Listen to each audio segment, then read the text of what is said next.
Good morning, Nigeria. Welcome to the news this morning on ConsumerHallaTV. I am Kikelamo Ajibola, and here we bring you the latest news update talking about the federal government spent 9.39 trillion naira on minimum wage increases, salary adjustments, and other allowances for public workers between June 2023 and December of 2025.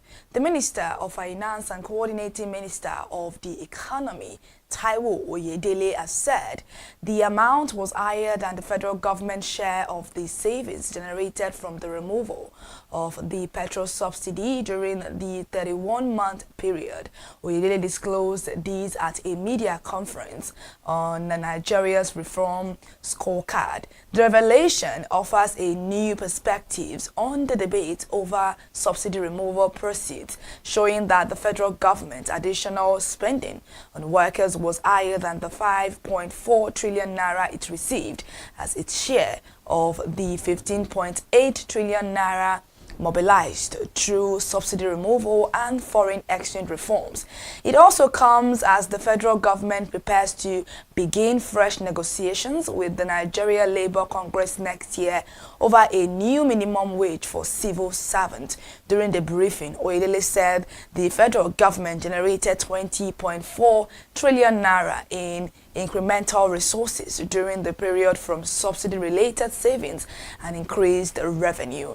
He said 9.39 trillion naira, the largest single expenditure item, was spent on wage adjustment and increases in the national minimum wage. The Minister of Finance explained that the resources were deployed to meet rising government obligations rather than left idle. He stated that the government remained committed to fulfilling its agreement with workers while maintaining fiscal discipline. And the federal government has said the Dangote Petroleum Refinery would not have been able to commence operations under the petrol subsidy regime, arguing that subsidy removal was necessary to create a viable market for private refining investment. The Minister of Finance and Coordinating Minister of the Economy, Taiwo Oyedele, disclosed this on Wednesday in Abuja while presenting the government reform scorecard. Oyedele said the removal of the petrol subsidy and unification of the foreign exchange market had come with high cost, but had also prevented a much worse economic crisis. He specifically linked the survival of the Dangote refinery to subsidy removal, saying the plants could not have been commercially viable if petrol had remained at the heavily subsidized price of less than 200 naira per litre. Oyedele noted that Nigeria was importing refined products and the Dangote refinery would not have been able to start because it could not sell at 200 naira per litre while waiting for the government to pay the balance of over 1,000 naira per litre. He argued that keeping petrol at about 200 naira would not have meant cheap fuel. Rather, the country would have faced a situation where petrol remained officially cheap but became increasingly unavailable, with consumers forced to source from the black market at about 3,000 naira per litre. The minister said that on the pre-reform path, petrol would likely be simultaneously unavailable at official prices while trading in the black market. He maintained that the reforms created conditions for investments such as Dangote refinery to operate and contribute to the economy.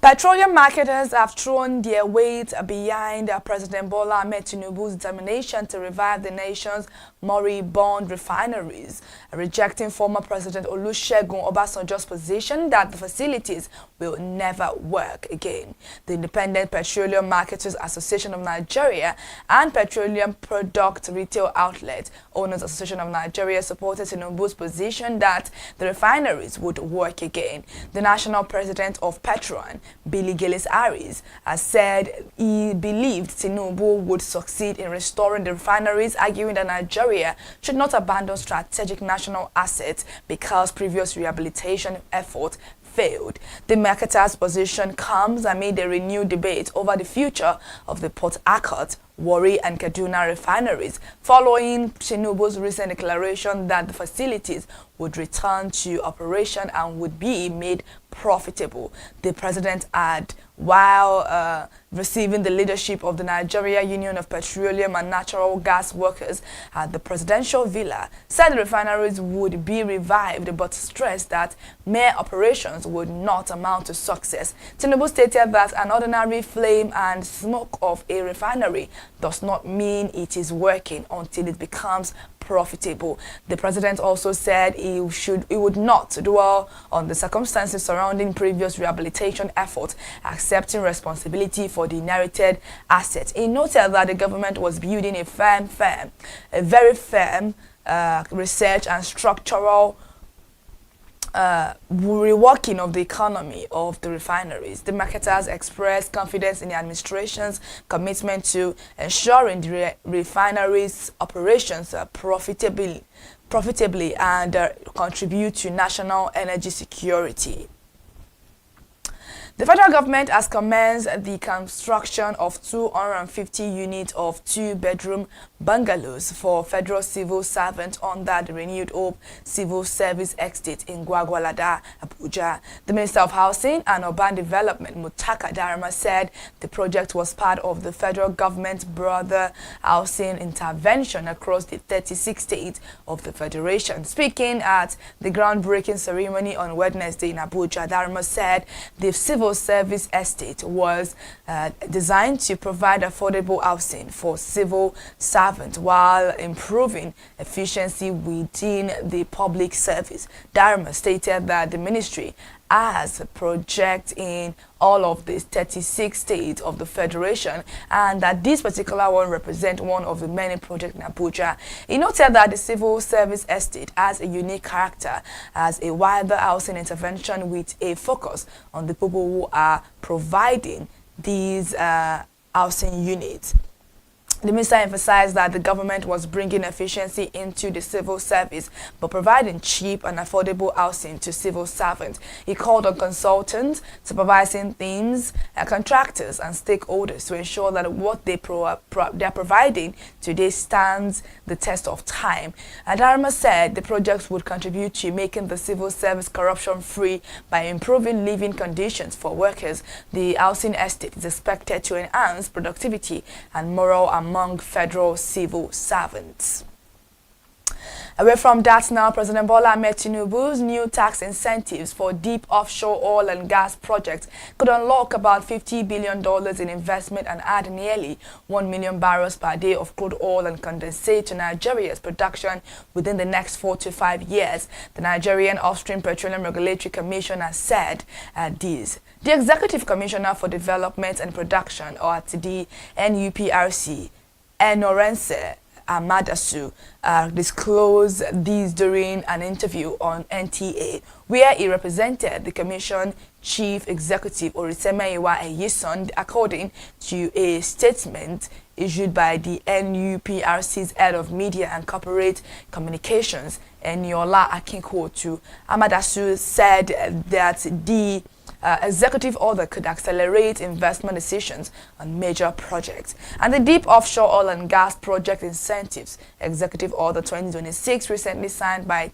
President Bola Ahmed Tinubu, has the potential not only to unlock $50 billion in investment, but it can also create an additional 1 million barrels per day of crude oil and condensate from deep offshore fields. The executive order, also known as Executive Order 9, is designed to improve the economics of deep offshore oil and gas projects by providing tax incentives and a more predictable framework for investors. Amadasu said the reform could open a new phase of investment in Nigeria's offshore petroleum industry. He noted that as of today, Nigeria has mined over 4.6 billion barrels from deep offshore assets, which in cargo terms is about 5,000 tankers. The commissioner stated that the country is on the right path thanks to the president. He also explained that the deep offshore project typically require billions of dollars in several years to move from discovery to production, making the incentives crucial for attracting investment.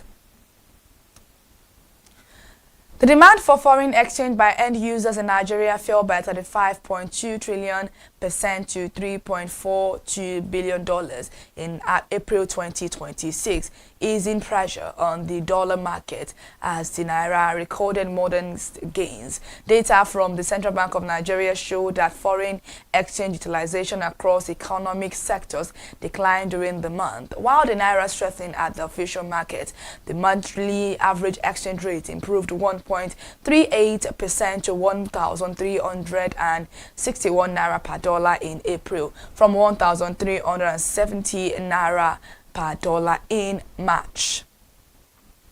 Visible imports accounted for 41.92% of total foreign exchange utilization, while invisible imports represented the remaining 58.08%. Industrial activities were the largest users of foreign exchange among visible imports, accounting for 37.44% of the total utilization, followed by manufactured products with 21.85% and oil imports with 20.11%. Food products accounted for 14.47%, while transport-related imports, minerals and agriculture represented smaller shares. Within invisible import, financial services dominated, accounting for 91.51% of total utilization. Business services represented 4.37%, transport services 2.58%, and communications services 0.84%. The decline in demand was accompanied by weaker activity in the foreign exchange market, with average FX turnover falling 26.97% to 442 million barrels in April from $605 million in March. The Transmission Company of Nigeria has upgraded 4 transmission substations in Lagos as part of effort to strengthen electricity supply across the state. The facilities are the Apapa Road, Ijora, Lekki, and Alausa transmission substations. While the Apapa Road substation was funded by the Japan International Cooperation Agencies, others were funded by the World Bank. The Minister of Power, Joseph Tebe, who unveiled the transmission substations on Monday and Tuesday, said the federal government was addressing long-standing constraints in the transmission network. Tebe said that for many years, transmission infrastructure has been one of the major constraints in an official effort to provide reliable electricity. With available generation constrained by transmission limitation, he noted that the Tinubu administration inherited infrastructure that suffered from years of inadequate maintenance and delayed investment. The minister acknowledged that this was not a criticism of the men and women who worked within the system, but an acknowledgement of structural problems that are being solved decisively. The Apapa Road transmission substation received 2 new 60 MVA power transformers alongside modern gas insulated switchgear, tripling its capacity from 60 MVA to 180 MVA. The managing director of TCN, Sule Abdulaziz, said the expansion would increase bulk power available for delivery to the Eko Electricity Distribution Company. For the Ijora substation, 2 aging 30 MVA transformers were replaced with modern 100 MVA transformers to improve reliability and efficiency. And states that fail to establish strong data protection and privacy systems risk weakening investor confidence and losing investment opportunities as economic activities become increasingly digital. The Nigerian Data Protection Commission has warned this. The National Commissioner and Chief Executive Officer of the NDPC, Vincent Olatunji, said effective protection of personal data could improve the credibility of state strengthen public trust and make them more attractive to foreign investors. He spoke on Wednesday in Abuja at a data privacy implementation workshop for state government. Olatunji said the growing movement of personal and commercial information across borders had made data protection an important consideration for businesses seeking to invest or enter partnerships. He noted that countries without data protection laws face challenges in international business because parties are not ready to do business with them due to data transfer concerns. According to him, effective implementation of the Nigerian Data Protection Act at the state level will strengthen credibility, public confidence and investment prospects. The commissioner stated that stronger compliance could boost foreign direct investment by assuring investors that their information would be protected. He emphasized that building trust and confidence that data is secure and safe would engage business partnerships. The Nigerian Data Protection Commission reaffirmed its commitment to working with state government to strengthen data protection frameworks across the country. Thank you so much for joining us for the news this morning. Once again on ConsumerHallaTV, to stay connected, to listen to more news updates, please follow us across all our social media platforms. It's displaying right now on the screen, and also head over to our TikTok account at ConsumerHallaTV to give us a follow. I am Kikelomo at Chibola. Good morning.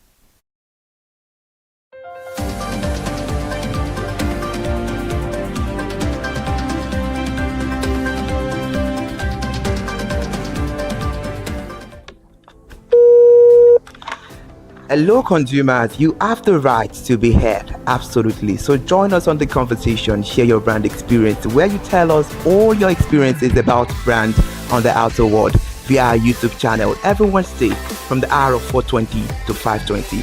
You can watch us via our YouTube channel, ConsumerHallaTV, and subscription is free. Follow us on all our social media platforms, ConsumerHallaTV. Share your brand experience. It's about storytelling. It's about experiences. Hello consumers, you're welcome to another exciting episode of Consumer Voice on ConsumerHallaTV. I am Matilda Omenai. As you already know, Consumer Voice is a show where we'll be visiting different places in Lagos to check out people's preferences, hear what the consumers have to say about different leading brands that they make use of. Hello, it's your boy here, Iremofe Koforola, and you know what? They call me the AUF General Overseer. Every day is a blessing and it is meant to be enjoyed maximally with AUF packages that put a smile on our faces. And guess what? That is why this show AUF is for you. You can get to know about trendy market slashes, promos, offers and juicy deals that put a smile on your faces, and you can always enjoy them maximally. And you know one thing that is so interesting about this show? It is a blend of English and Pidgin. As I dey run you English, now I go dey marry am with Pidgin, make them spicy. So catch me every time on the show to enjoy more about trendy AUF packages. Public service announcement. Hello consumers, I am Kikelomo Ajibola and welcome to the Scam Alert segment on ConsumerHallaTV. Scam Alert educates viewers about various scams affecting consumers.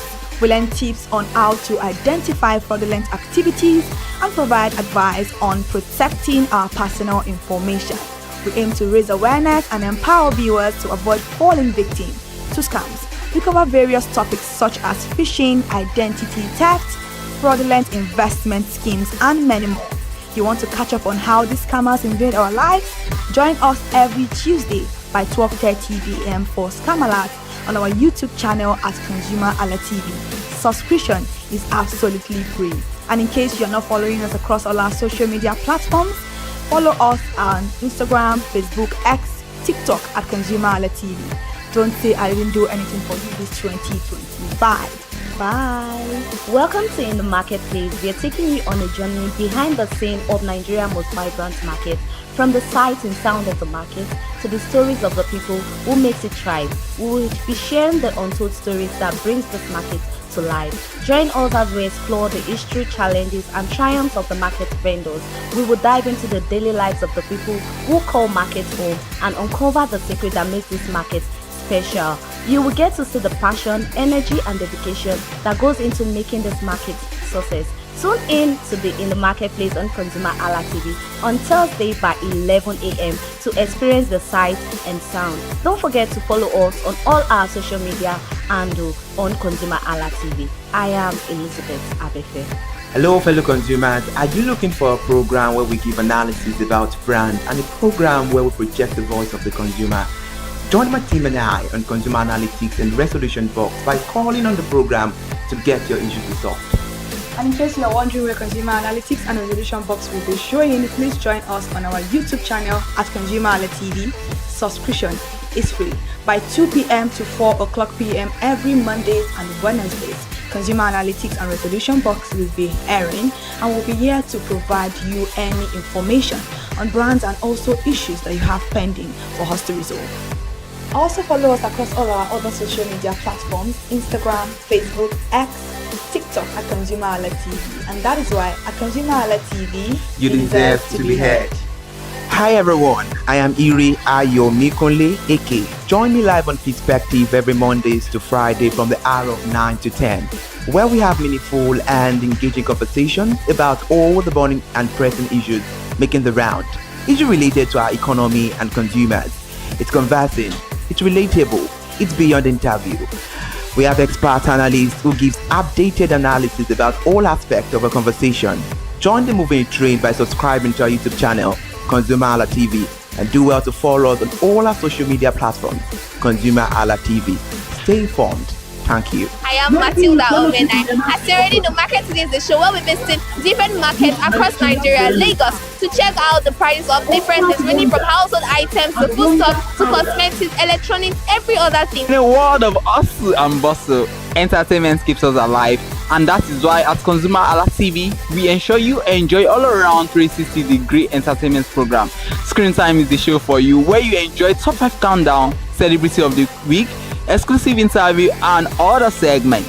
Don't mind if it's just a jealous person. Oh, It's new movie release, update, and screen time. I'm going to enjoy myself because this is my favorite time on the program. I get to recommend good movie for you, and I'm also waiting for you to recommend movies to me also in the comment section. Screen time is not just all about entertainment, it is relaxing and also educational. So that is why we are bringing to you Screen Time on ConsumerHalla TV. And in case you're wondering where to join us every Mondays by 5 o'clock p.m. at ConsumerHalla TV on our YouTube channel. Subscription is very, very free. And in case you have not followed us across all our social media platforms, please do so. We are begging you, on Instagram, Facebook, Twitter, and also TikTok at ConsumerHalla TV. What are you waiting for? Click on that follow and subscribe right now. And from the I to the R to the E to the M to the F to the E, my name is Iremofe Koforola, the man always clothed in wealth and strength. And I am Kikelomo Ajibola. Toodles!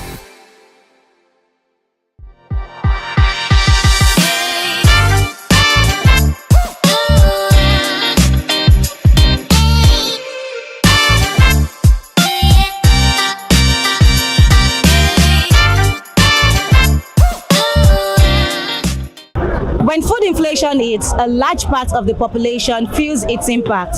But does the increase in food prices affect the smaller markets the same way that it affects the larger, more established markets? Do the consumers here at Ojota Market feel the pressure of food inflation, or is it relatively more affordable for them, as this market caters to the residents within this part of Lagos? That is what we are here to find out today. My name is Peace Nwoke, and this is me on Market Today for ConsumerHalla TV. Let's go find out.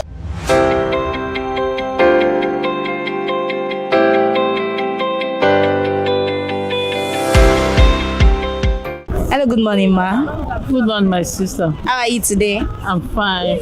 Okay, I'm good, thank you. What's your name? My name is Tina Onyemize. Mrs. Tina Oyemeze. Okay, what do you sell in Ojota Market? I'm selling food stuff. Food stuff. Okay, so we see that you have a lot of food stuff here. Let's just talk about the prices, because if we say we should mention all this, we will leave here today. So let's talk about the prices. What do you sell and how do you sell them? Like red oil. Before, red oil is cheap, but now red oil is 55,000 55,000 naira per keg. But now oil is supposed to be 30, 25. But it's supposed to be 30-25, but it's 55,000. Yes. Okay, so how do you sell the bottle? Bottle before we sell 1,215, but now it's 2,000 last. 2,000 naira last. Yeah. Okay, let's talk about crayfish. How do you sell crayfish? Crayfish paint is 10,000 for this moment too. But if it that way, when Nigeria better, make I not mention anybody name. Crayfish is supposed to be now 5,045. 5,045 for paints. Okay, so this one that you're putting inside nylon now, how much do you sell? This one a woman, this one a big man property. This one that they call them oporo. Oporo. So how much is it? Paint is 35. 35,000. Yeah, as with the tie three pieces inside nylon. 3 pieces how much? 500. 500. 6 pieces 1,000. Wow. Okay, so let's talk about the dry fish you have here. You have oporoko. How do you sell? Before oporoko we get 200 naira. The 200 naira oporoko now is 500 naira. The one of 2.5 is 5,000. The one of 2,000 is 4,000. 4,000 naira. Yes. Okay, what about dry fish?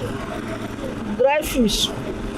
The one of 800 formal, 500 formal is 1,003, 1,005. The one where you go buy like, if you go market buy like 250, you go concept 300. 300. Yeah. Okay, so mommy, I see that you have potato here. Now you sell the potato. Yeah. Okay, so how do you sell potato? Potato bag is formal is 15,000, 25,000, but now potato bag is 55,000. Small one or big bag? Not be big bag like that, so they don't change in Nigeria. Nigeria change the bag. So if you want to sell to your customers, how do you sell? Before we sell potato 500, but now no 500 naira potato. No 500 naira potato. No 500 naira potato. Wow.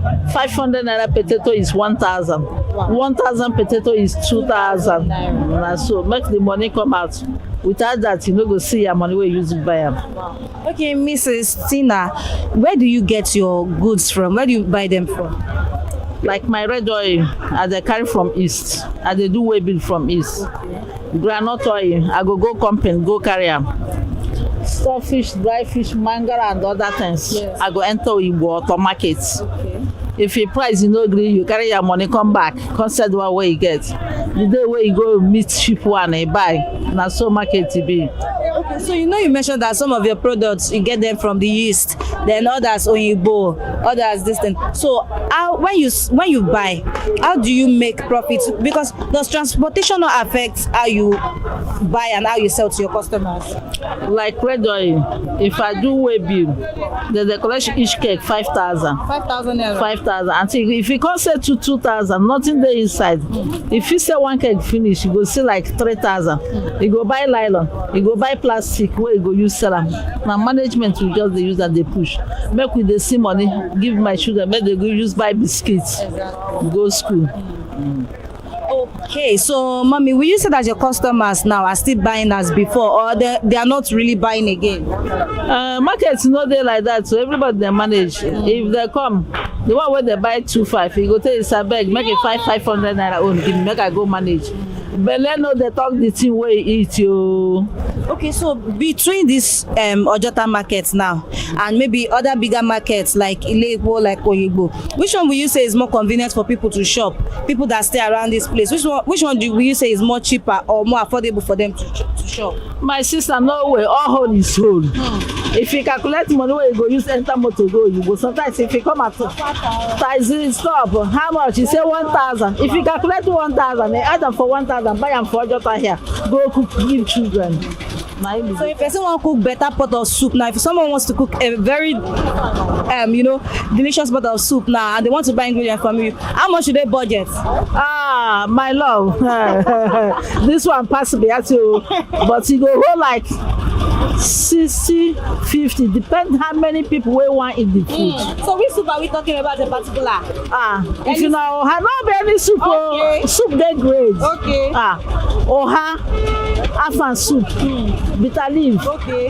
Those ones they need native salt where you go use to plenty thing we go block there. Where we see if you put hand like this, you go hammer. You put hand like this, you go hammer. Exactly. All right. Yeah. Thank you so much for your time. Okay, my love.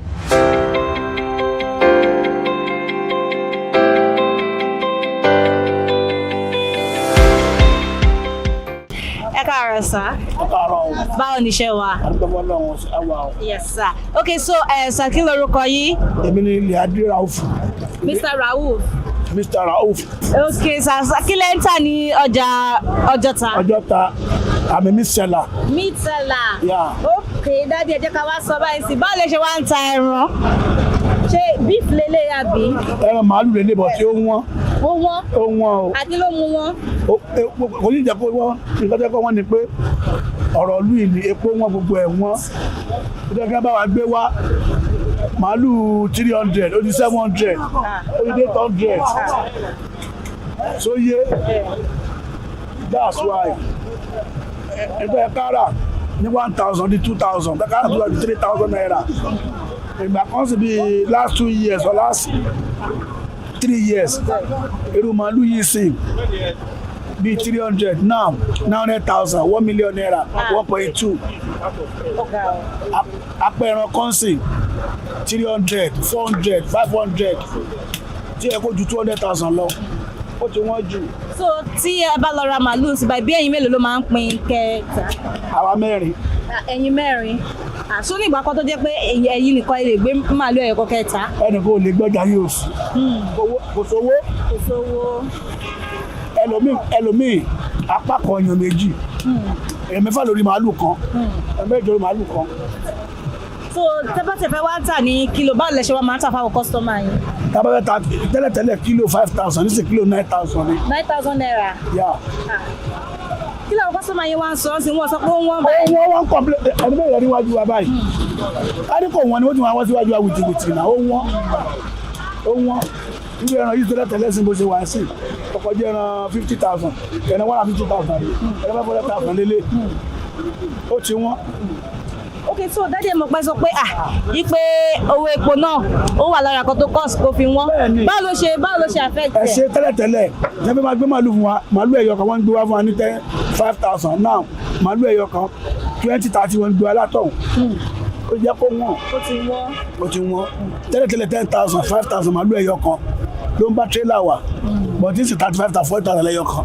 Okay, so dáadé ẹ jẹ́ ká wá sọ̀rọ̀ nípa àwọn kọ́sítọ́mà yín. Tí kọ́sítọ́mà yín bá fẹ́ wá ra ǹsìn báyìí tó fẹ́ wá rẹ ẹran tá mú kí pot kún, tí ó mọ̀ pé òun fẹ́ rẹ ẹran. 20,000 naira, 20,000 naira. 20,000 naira. Yeah. Ara ẹran pot adé kún.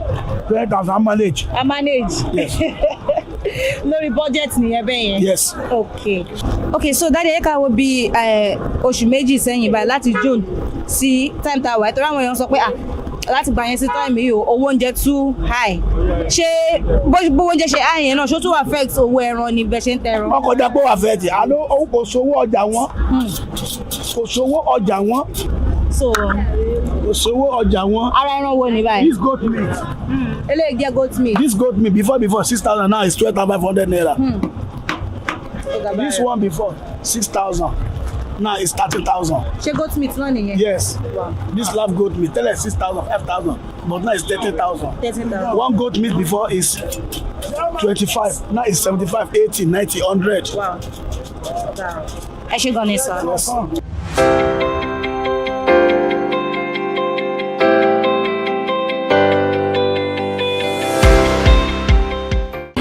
Ẹ káàárọ̀ ma. Ẹ káàárọ̀ ma o. How are you today? Fine o. Okay, mommy, kí lorúkọ yín?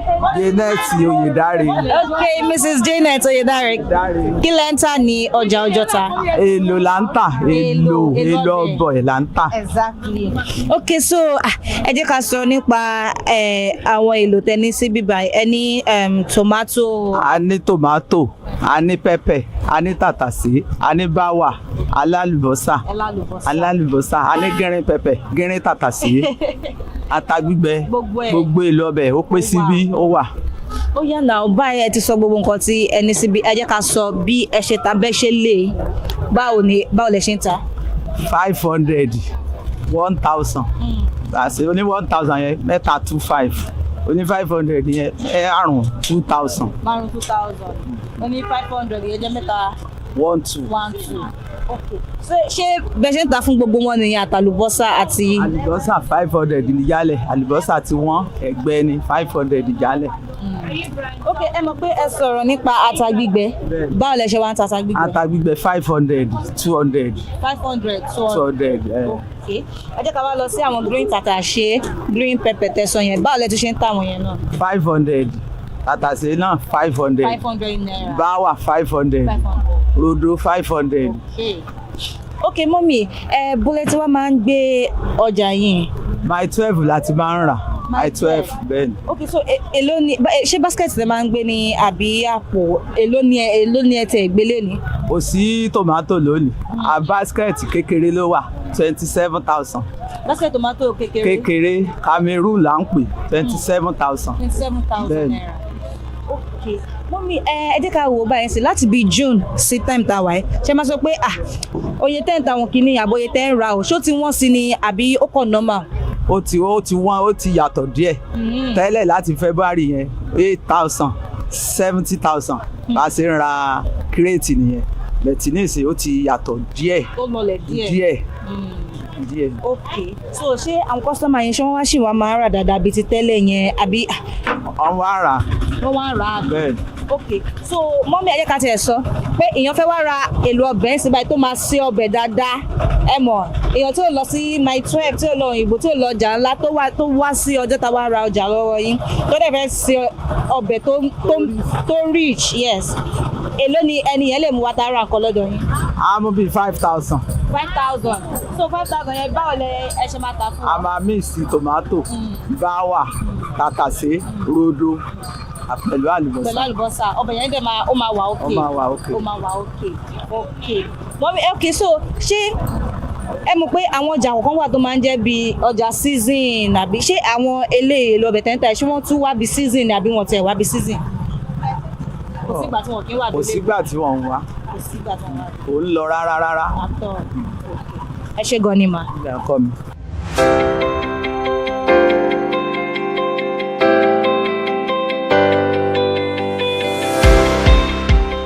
Hello, good morning, ma. Good morning, Auntie. How are you today? I'm fine. Okay, so what is your name and what do you sell in this market? My name is Tosin, Mrs. Tosin Toriola, and I sell plantain. You sell plantain? Yes. Okay, so let's talk about the plantains that you sell. You have the ripe one and the unripe.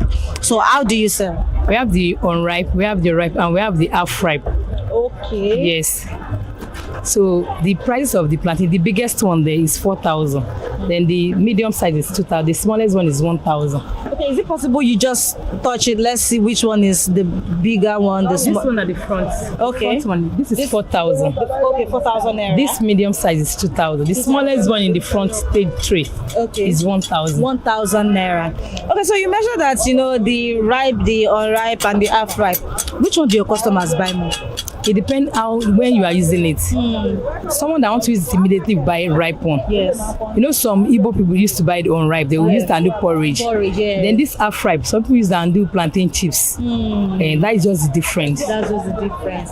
Okay, so where do you buy from? K2 markets. Sometimes my 12. My 12. Okay, so how do you buy? Do you buy in bunch or do you buy in bags? It's dozen. They sell dozen. They sell bags, but I bought in dozen. Sizes. So how much do you buy the dozen? It depends on the sizes. There's big size, small size, then medium size. Okay, so the one you normally buy, how much do you buy it? It depends on the sizes. The price of market is not a fixed price. It varies. It goes up and it comes down. Okay, so let's talk about the increase in food prices. So will you say that food prices or the prices of this plantain that you sell have increased from June up to this present month? It depends on the season. This plantain you are seeing, it's depends on seasons. You know what? From January till May or April or June, let's say June, the price is very high. But from July down, the price changes. Because we are in the season of plantain. Okay. Okay, so let's talk about your customers too. Are your customers still buying as before, or their purchasing power? Due to Nigeria station, Yes. there is no money outside, so everybody manages how it is. Everybody's managing. Okay. So let's assume now somebody wants to buy, someone that likes plantain, a dodo lover, wants to shop plantain to take home on a budget. How much would they budget to buy from you? Sometimes it depends what you have in your pocket. You call your code according to your size. Exactly. We have 2,000, we have 4,000. So any amount the person have will buy. You buy it. Okay. All right. Thank you so much. You are welcome.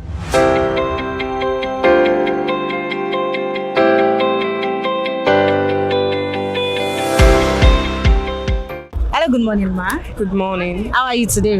I'm fine, thank you. All right. So can you tell me your name?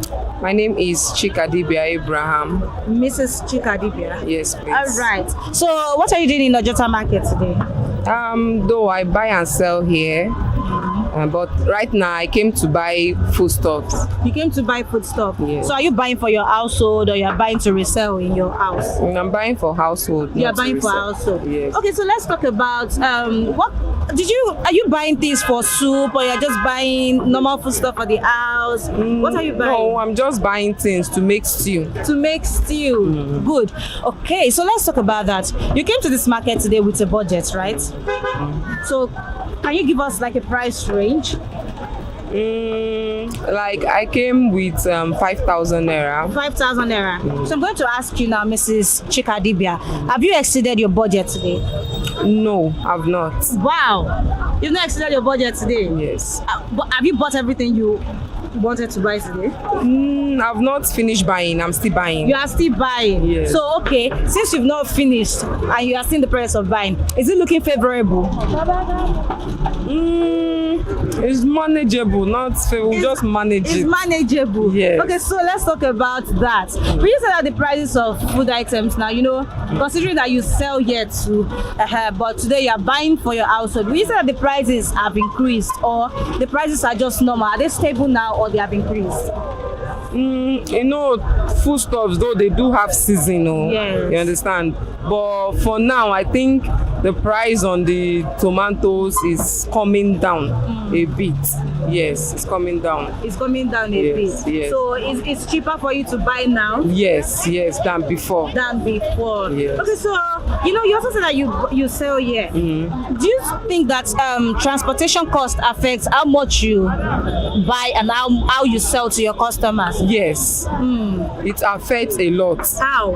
A lot, because for example, when I go to buy, over there the person that is selling for me Yes. also bought, and he transported it. Yes. And definitely is going to add his transport Exactly. to the goods he bought. Yes. So when I also buy, I will still transport it here, and I'm still going to add the transportation fee Yes. to it. So you'll be able to make your own profit. Yes. Okay.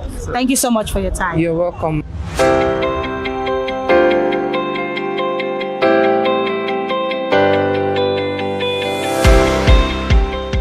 Does shopping in a smaller market necessarily means spending less?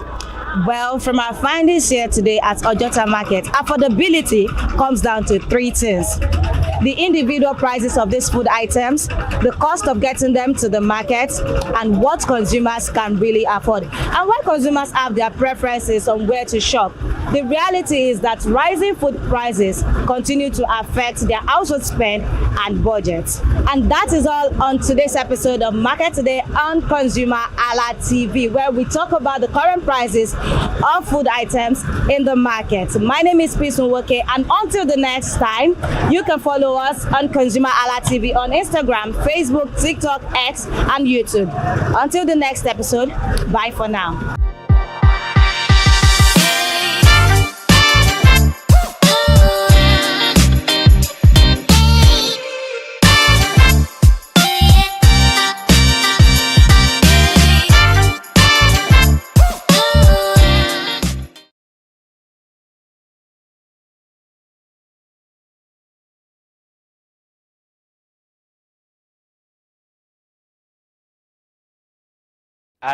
My name is Stephen Olorunshisi. I'm I'm a strategy and sales professional, currently working with Obey, and you're watching ConsumerHalla TV.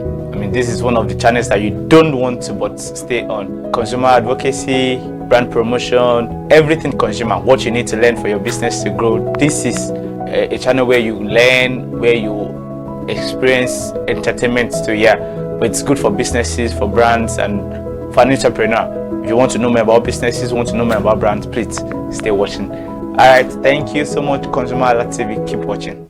Hello, good day. My name is Tunde Balogun. I'm the lead pastor at the Kingsborough Church in London. And you're watching ConsumerHalla TV, which is a new initiation into the TV industry in Nigeria, the first of its kind in Nigeria. And I know that it's going to bring value and quality into the service industry.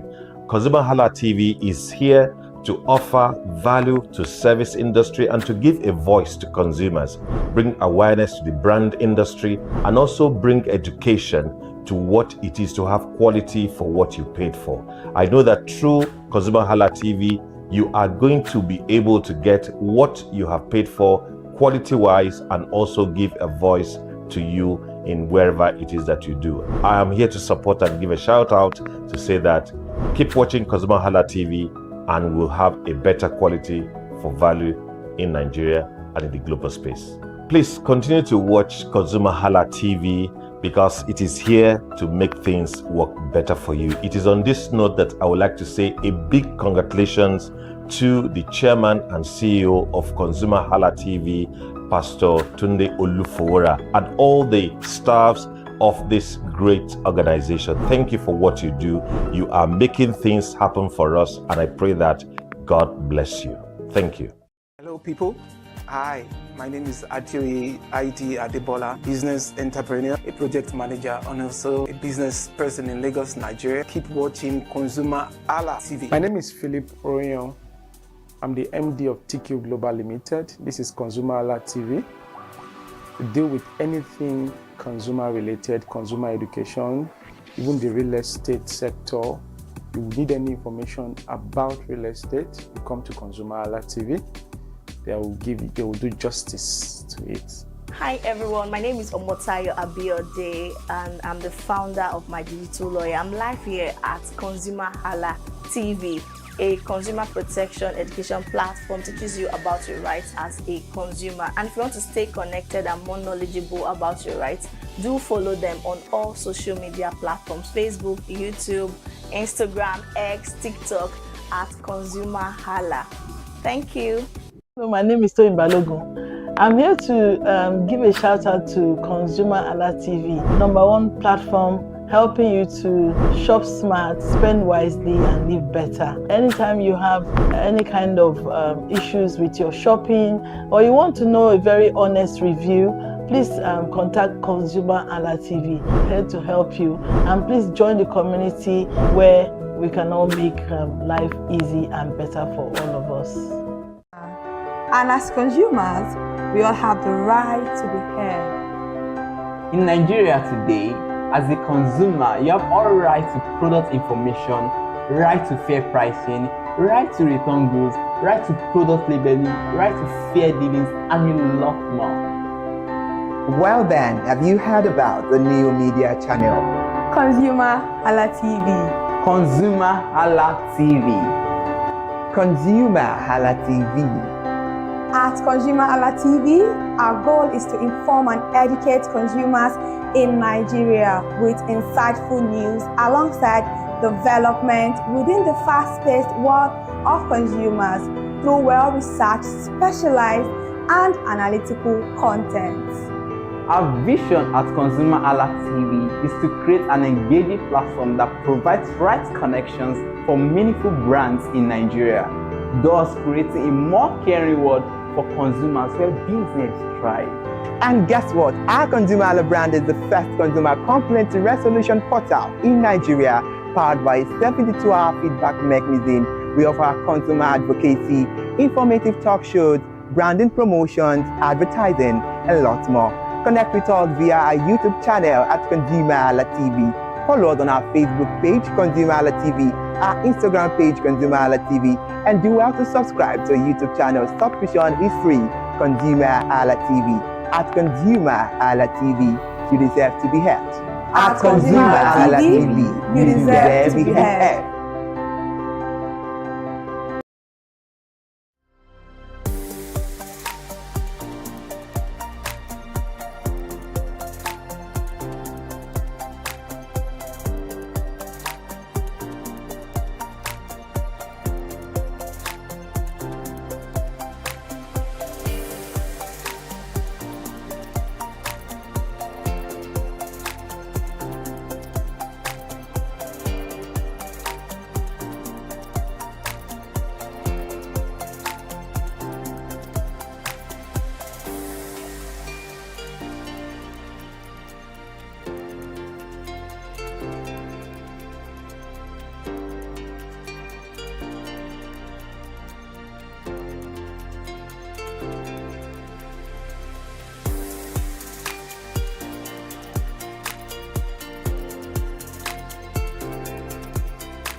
Hi people, my name is Mo Fakorede and I am a filmmaker and a film director, and you're watching ConsumerHalla TV. ConsumerHalla TV is everything consumer advocacy, consumer rights, everything that has to do with consumers. On this TV, you'll watch, you'll learn, you'll be educated, and you'll be entertained. Keep watching ConsumerHalla TV. My name is Olubukola Ozone, a photographer and a social media enthusiast. You're watching ConsumerHalla TV.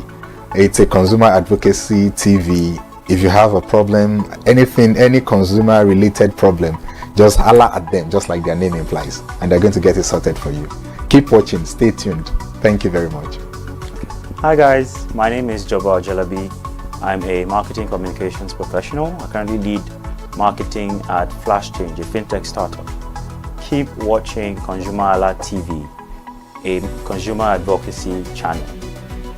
Hello, my name is Sharon Rotimi. I'm an actor and I am on ConsumerHalla TV. Now, ConsumerHalla TV is a consumer advocacy channel. So if you have any issues, consumer-related issues with brands and services, you can reach out to them, and they will be sure to handle it or to cater to you. Thank you so much. Hi guys, my name is Iyebiye Adeton. I'm a film poster designer and illustrator. This is ConsumerHalla TV. It's a consumer advocacy channel. We show content on consumers-based news, entertainment, and all of that. So I urge you guys to stay tuned to ConsumerHalla TV. My name is Anoluwapo Alao, a sales consultant for Star Times Nigeria. This is a ConsumerHalla TV, where they discuss anything consumer needs, and you get knowledge about anything about consumer. So keep watching it. Hi, my name is Adebola Ogushino. I'm a filmmaker, and you're watching ConsumerHalla TV. Any consumer-related issues, they've got you. Hi, my name is Stephen Olorunshisi.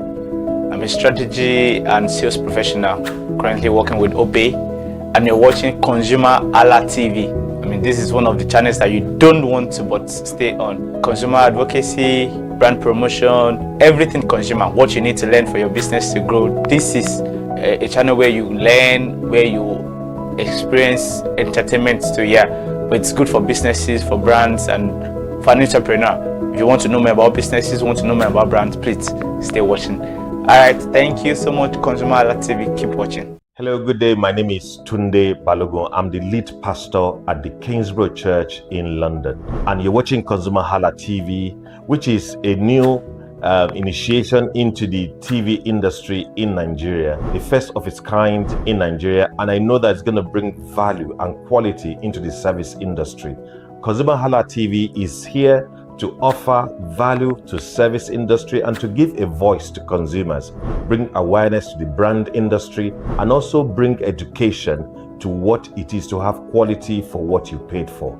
I know that through ConsumerHalla TV, you are going to be able to get what you have paid for quality-wise, and also give a voice to you in wherever it is that you do. I am here to support and give a shout out to say that keep watching ConsumerHalla TV, and we'll have a better quality for value in Nigeria and in the global space.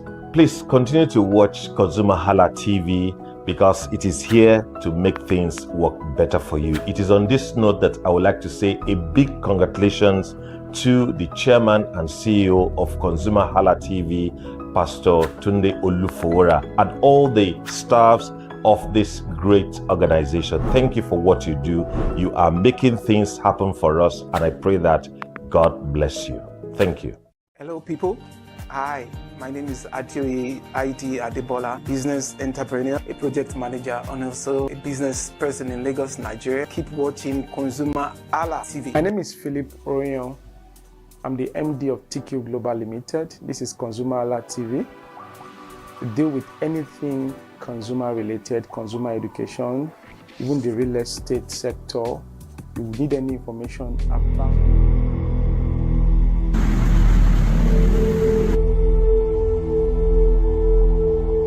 Hey, Kike, that reminds me. Do you know Robert these days are not interested in stealing our phone anymore? Exactly. Many of them are now more interested in something more valuable. Your money. Across Nigeria, victims have reported criminals forcing them to unlock their phones and transfer money from their bank accounts while under threat.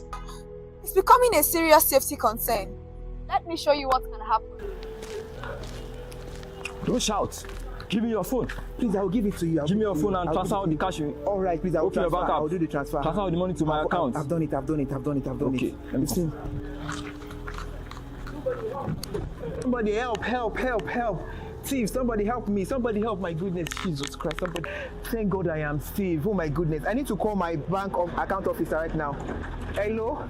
Am I talking to my account officer? Please, I've just been robbed. Please, help me secure my account. Please, yes. Thank you so much. I will send my details to you. Thank you. Police officer. Good afternoon. Yeah, calm down. What happened? Thank you. I've just been robbed. What? At this place.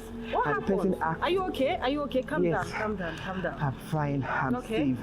The person asked me to do transactions all my money. Oh my God. And I've done that immediately. In fact, I just called my account officer now to help me secure account. Okay, you are panicking. Calm down. We'll commence investigation as soon as possible, okay? I will get your details and I'll commence investigation. Thank you. Calm down. Hope you're not hurt. No, I'm not. Calm down. Let's go. Thank you. It was just there. Yeah? Yes, just like that? Okay. With this information and this profile, with this image, we'll be able to do a proper investigation and recognize these culprits. This is bad. Thank you. This is so bad. Thank you. We'll get back to you. Thank you. With this image and the profile from the bank, we'll get back to you. Thank you. Okay? Thank you. You don't have to panic anymore. Thank you. Yeah. Bless you. I'll do something about it.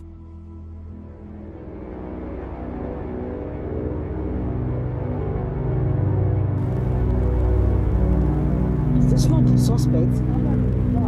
Hey, you stop there! You're under arrest. What have I done? Under the suspicion of armed robbery. What have I done? Move! Sorry now. Let's pause right there. This is a mistake many victims make. When someone is armed with a weapon, your responsibility is to stay alive. Sometimes money can be recovered, but your life cannot. If you can safely comply with your attacker without provoking them, do so and immediately seek help once you are safe. So what should people do before leaving home? Prepare before an emergency happens. If your provider offers a safety or a duress pin, activate it and understand how it works. Learn whether your bank or fintech provides emergency account lock or similar account features. Share your trips with trusted family or friends whenever possible, especially when using ride-hailing services. If you are ever attacked, get to a safe place first and immediately notify your bank and report the incidents to the Nigerian police. Yes, so knowledge is your strongest form of protection. Technology can help reduce financial losses, but cannot replace it. Technology can help reduce financial losses, but cannot replace good judgment. Stay alert, stay informed, and above all, put your life first.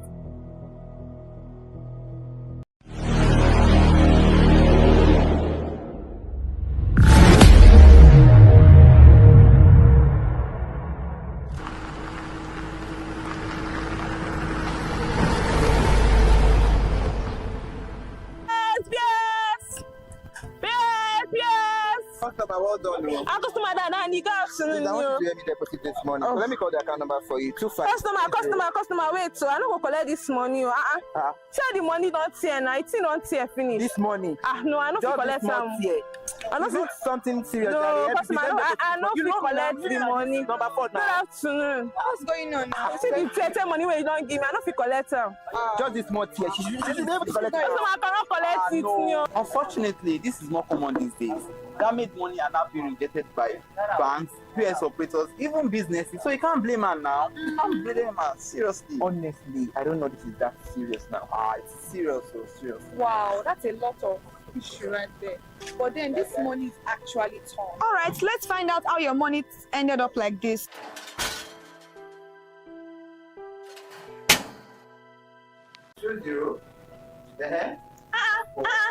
What are you doing? Why are you writing on your Naira note? I can't. Your phone has a notepad. Why are you writing on your phone? Currency isn't meant for writing now. I can't find a piece of paper to write. Well, that is very wrong. You shouldn't write on your currency note. It is not a piece of paper. This is absolutely wrong. So wrong.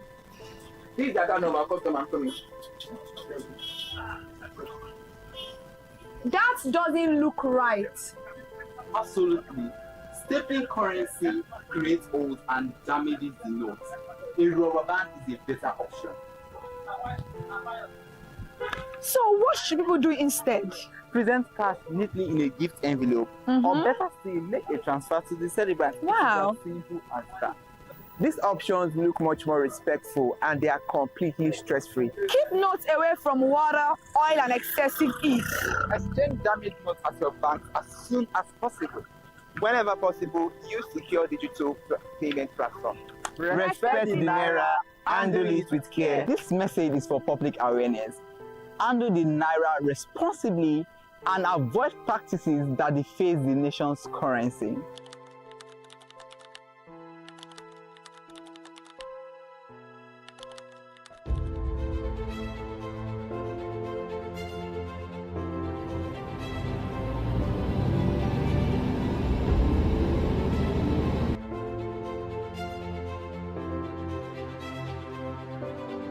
has not been easy. I've been looking for a house. I'm tired.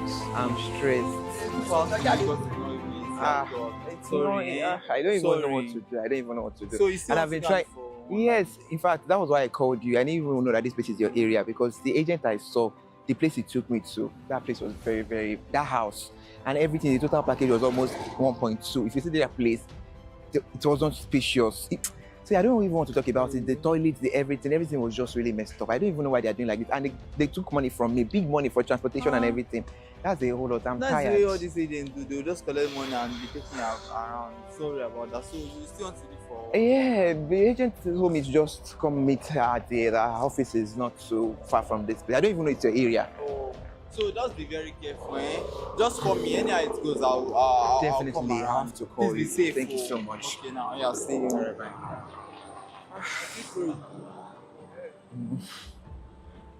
I've been working under this hot sun. God. I just wish I can get a house. That's just it. I wish. Who is knocking on the gate? Who is there? Oh my God.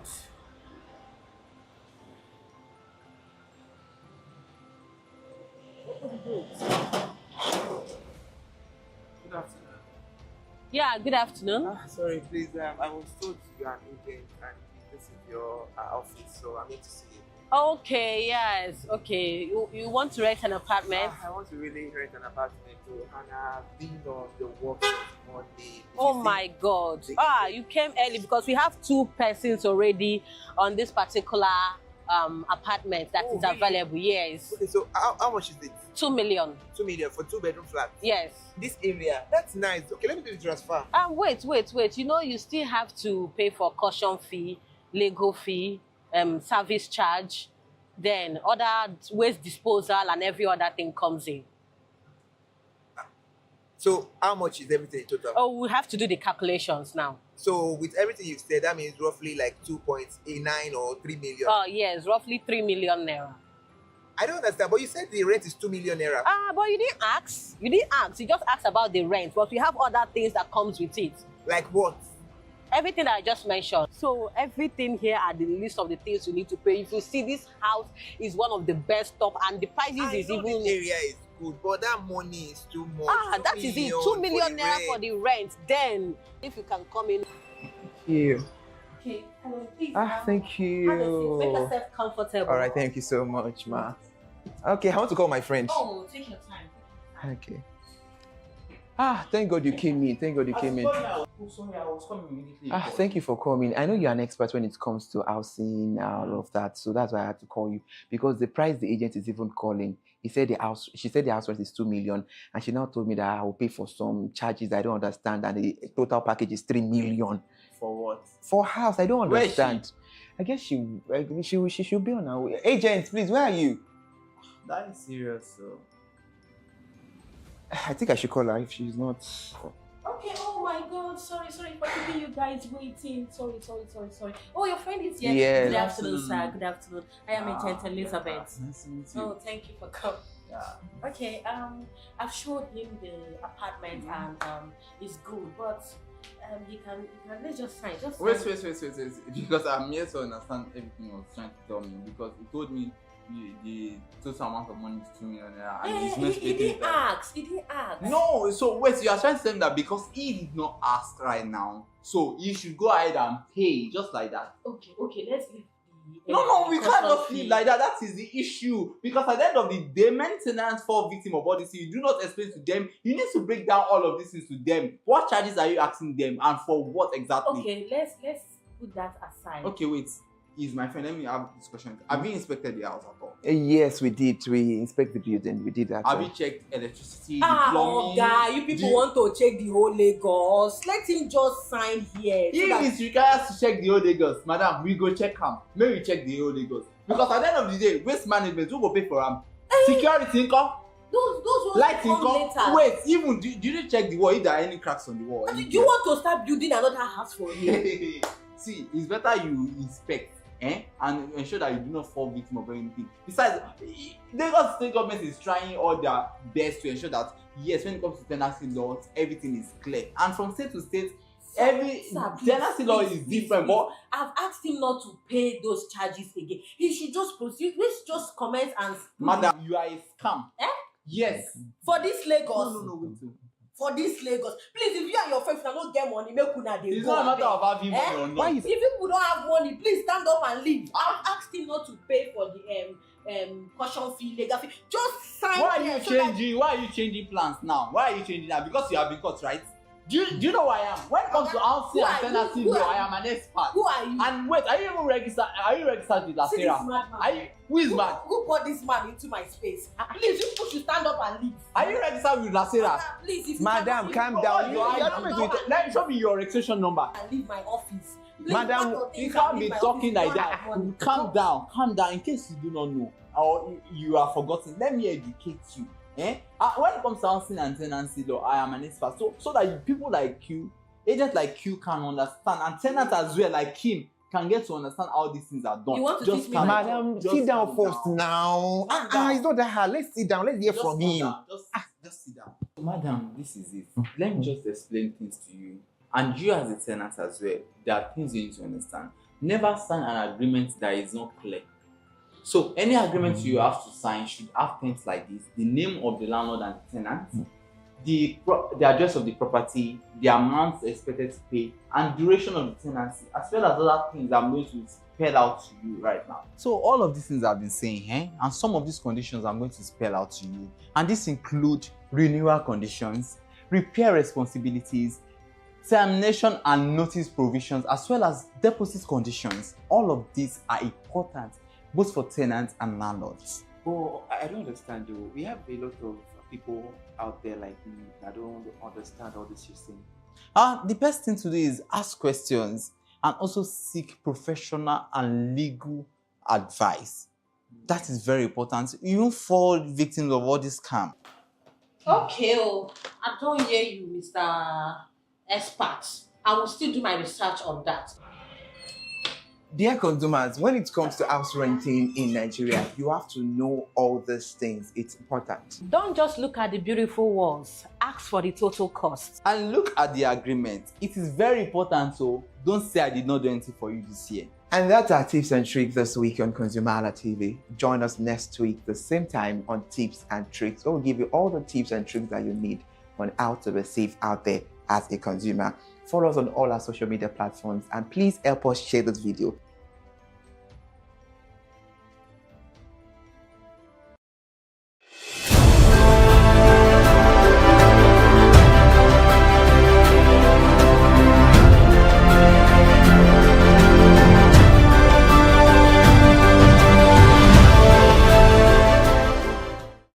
It's a beautiful and bright morning right here from ConsumerHalla TV studio, Lagos, Nigeria. Thank you so much for joining us this morning for another beautiful edition of Perspectives on ConsumerHalla TV. I am Kikelomo Ajibola, and the conversation today is absolutely important because Nigeria states are receiving more money from the Federation account, yet some are still increasing their debt. A recent report analysis of Debt Management Office data shows that 7 states and the Federal Capital Territory increased their domestic debt stocks by 355.18 billion naira between December 2025 and March 2026.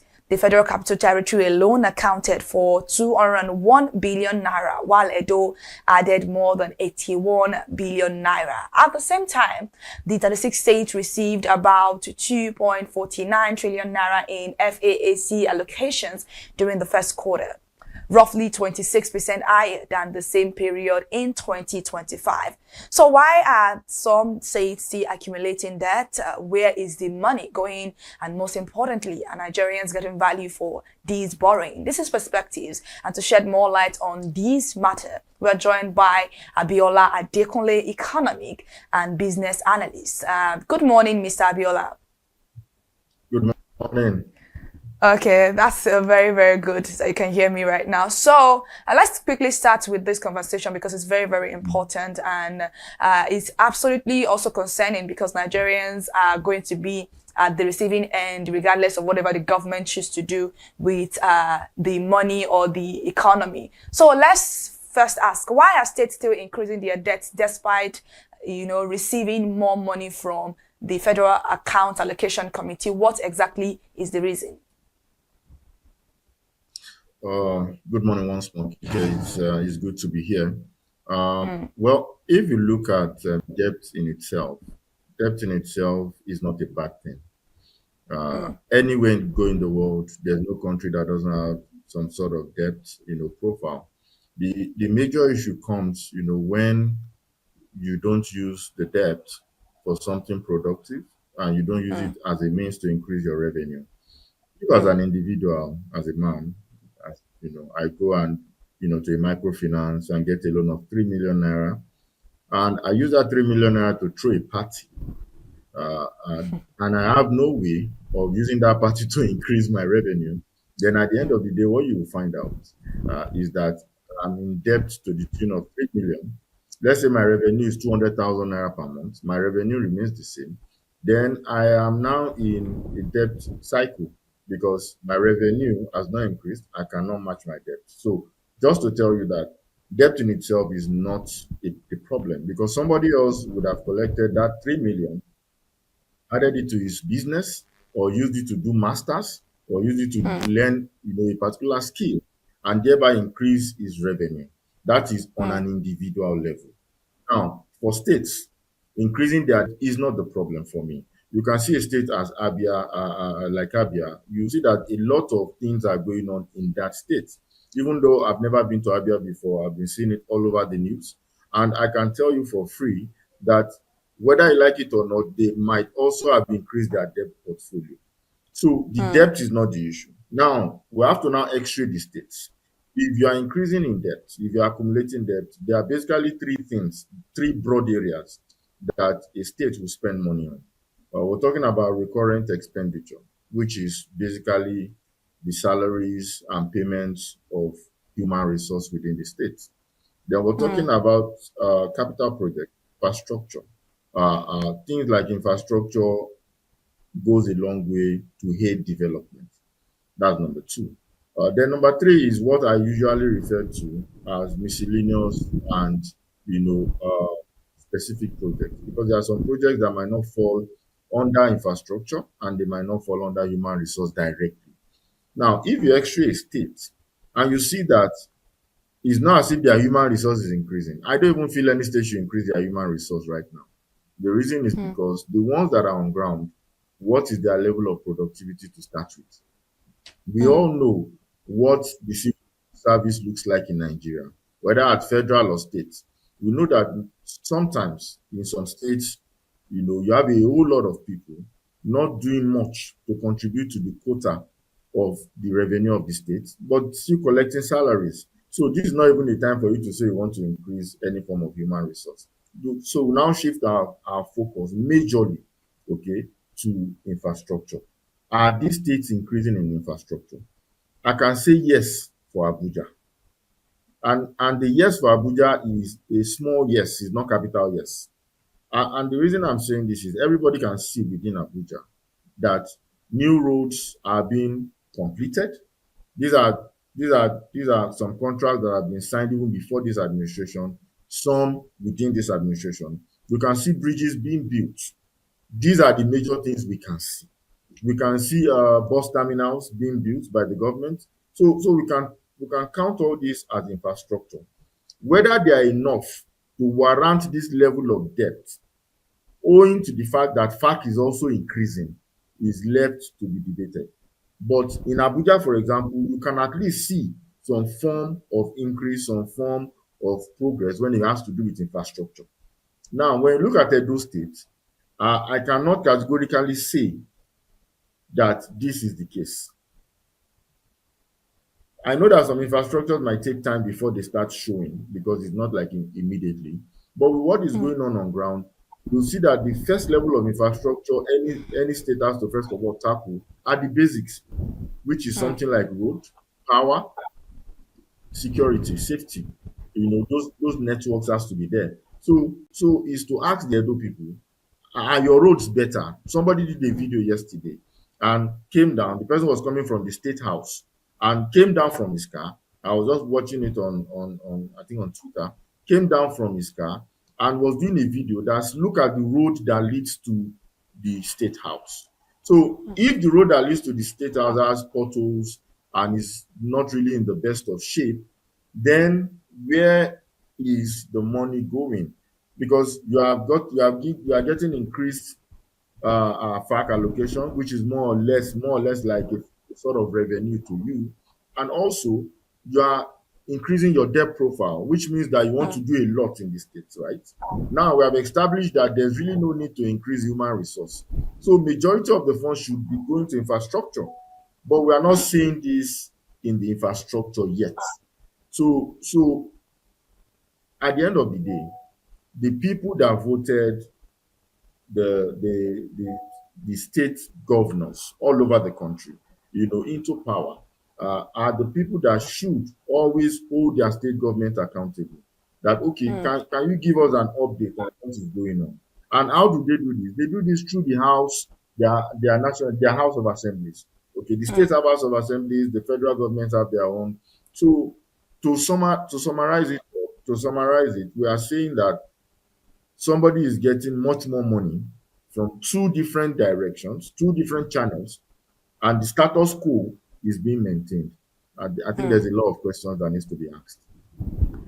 I agree with you. I absolutely agree with you with what you've just finished saying. And it is very, very important that Nigerians know that borrowing is not actually the problem. Just like you said, it is what we use with the money that we are borrowing. So are you saying, because you made a lot of points, you made a fact, you explained, you put Abia State in perspective and what Abia State have been doing, which I have been to Abia State before, and it's actually a very beautiful place to be. So the thing is that you saying that the states are actually not knowing what it means to have a productive borrowing, and rather they are actually having a reckless borrowing. Is that what you're trying to say this morning?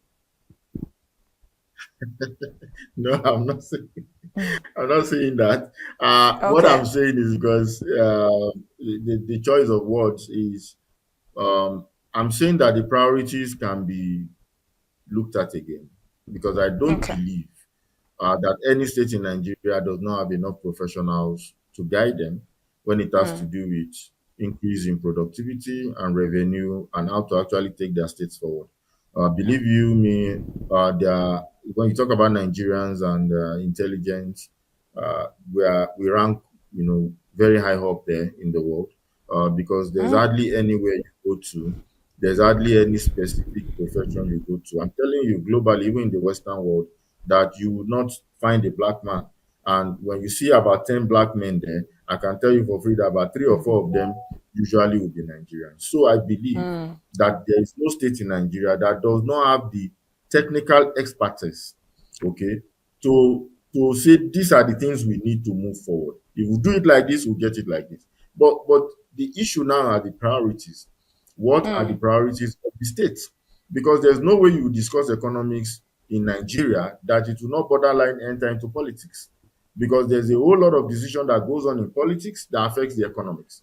For example, there was a situation, I think about a decade and a half ago, I heard of a story of a particular governor that was approached and, given a proposal that, see, we can have these economic trees planted in our states, so many of them.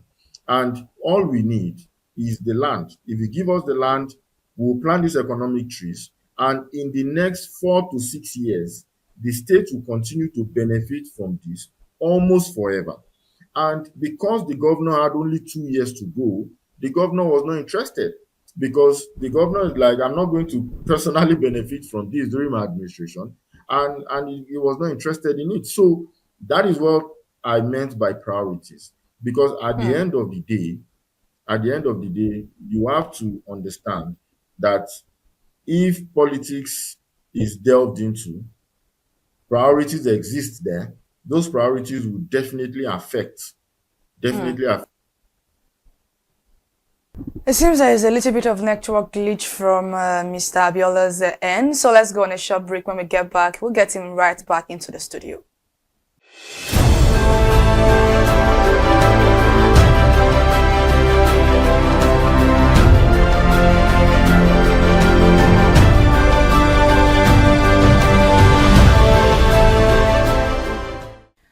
Welcome back to the studio this morning. It is still Perspective, and just in case you're just joining us, you've not missed anything, and you can always go back to watch the full clip on our playlist once it's been uploaded. And we have Mr. Abiola in the studio talking about the debt accumulation in Nigeria, with state to be precise. So let's go straight to the question. Mr. Abiola, so we're talking about the borrowings, and you wanted to make a conclusion on what I lost in the previous conversation. So quickly just sum that up so that I can proceed with my next question. Yes. You can hear me loud and clear, I presume. Okay. So what I was trying to explain then is that there is a possibility of politics affecting economics almost anywhere in the world. For example, you have a situation where somebody goes to a state government and presents an opportunity, okay, to bring in economic trees, plant it in the state in a particular farm space. Going to be a very big project, but these economic trees will not start yielding until the next 4 to 6 years.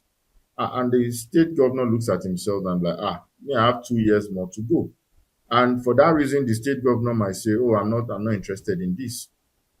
So that particular project dies, an artificial death. Now, that is a way for politics, for example, to affect the economics of the state. Even though we're always told that government is a continuum, but in practical terms, how many times have you seen that continuity? Because you see a lot of governors, they abandon previous projects. If, for example, that previous governor was from another political party. But you will see in the Western world, whether you like it or not, these are part of the reasons why they progress very fast. Any party you like come from, you see the agenda for the country remains the same and must continue to go forward.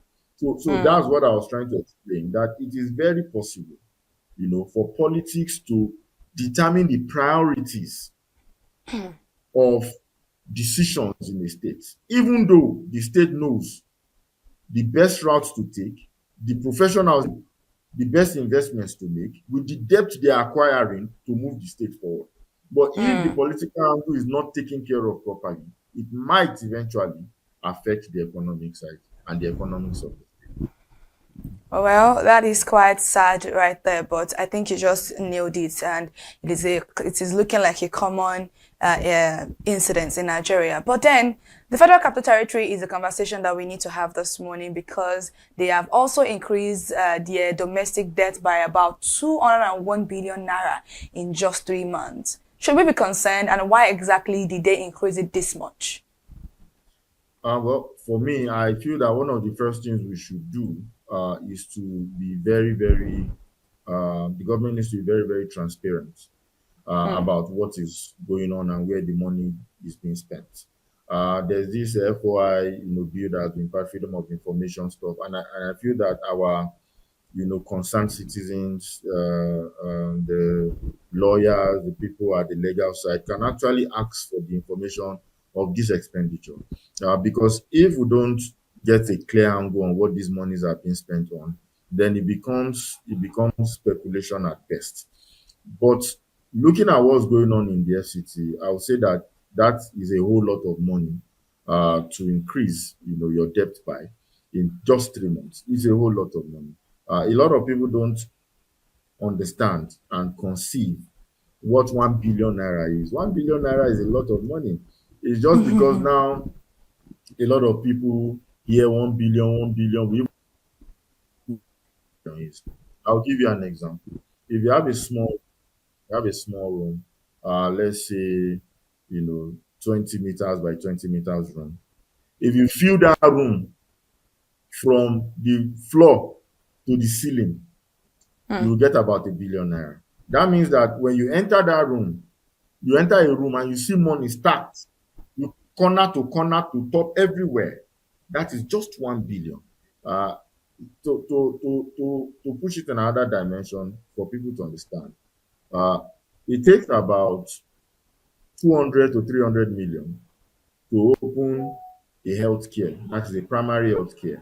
And I'm talking about a proper one with some levels of equipment and all that. So with 1 billion, you can have 5 solid healthcare facilities with water, with electricity. They can even be off-grid. Now we're talking about 201 billion. Yes, to some extent, we should be concerned. But much more than being concerned, we should actually ask for transparency. What are these monies being spent on? Because you see that sometimes you get a lot of inflated figures when it has to do with contracting in Nigeria. You see a road that is just 2-3 kilometers, and somebody is telling you that he spent 15 billion on that road. How? Even by international standards, you shouldn't spend more than $1 million. I'm talking about international standard on about 4 big lanes road per kilometer. $1 million. And because you find out that most of the things you use for road, for example, in Nigeria, are gotten from Nigeria. You hardly import anything. The laterite is here, the cement is here, the whatever you want to use, the quota is here, the manpower is here. You're only bringing equipment which are already in the company to work on them. I'm not saying that these things don't cost money. Are bloated.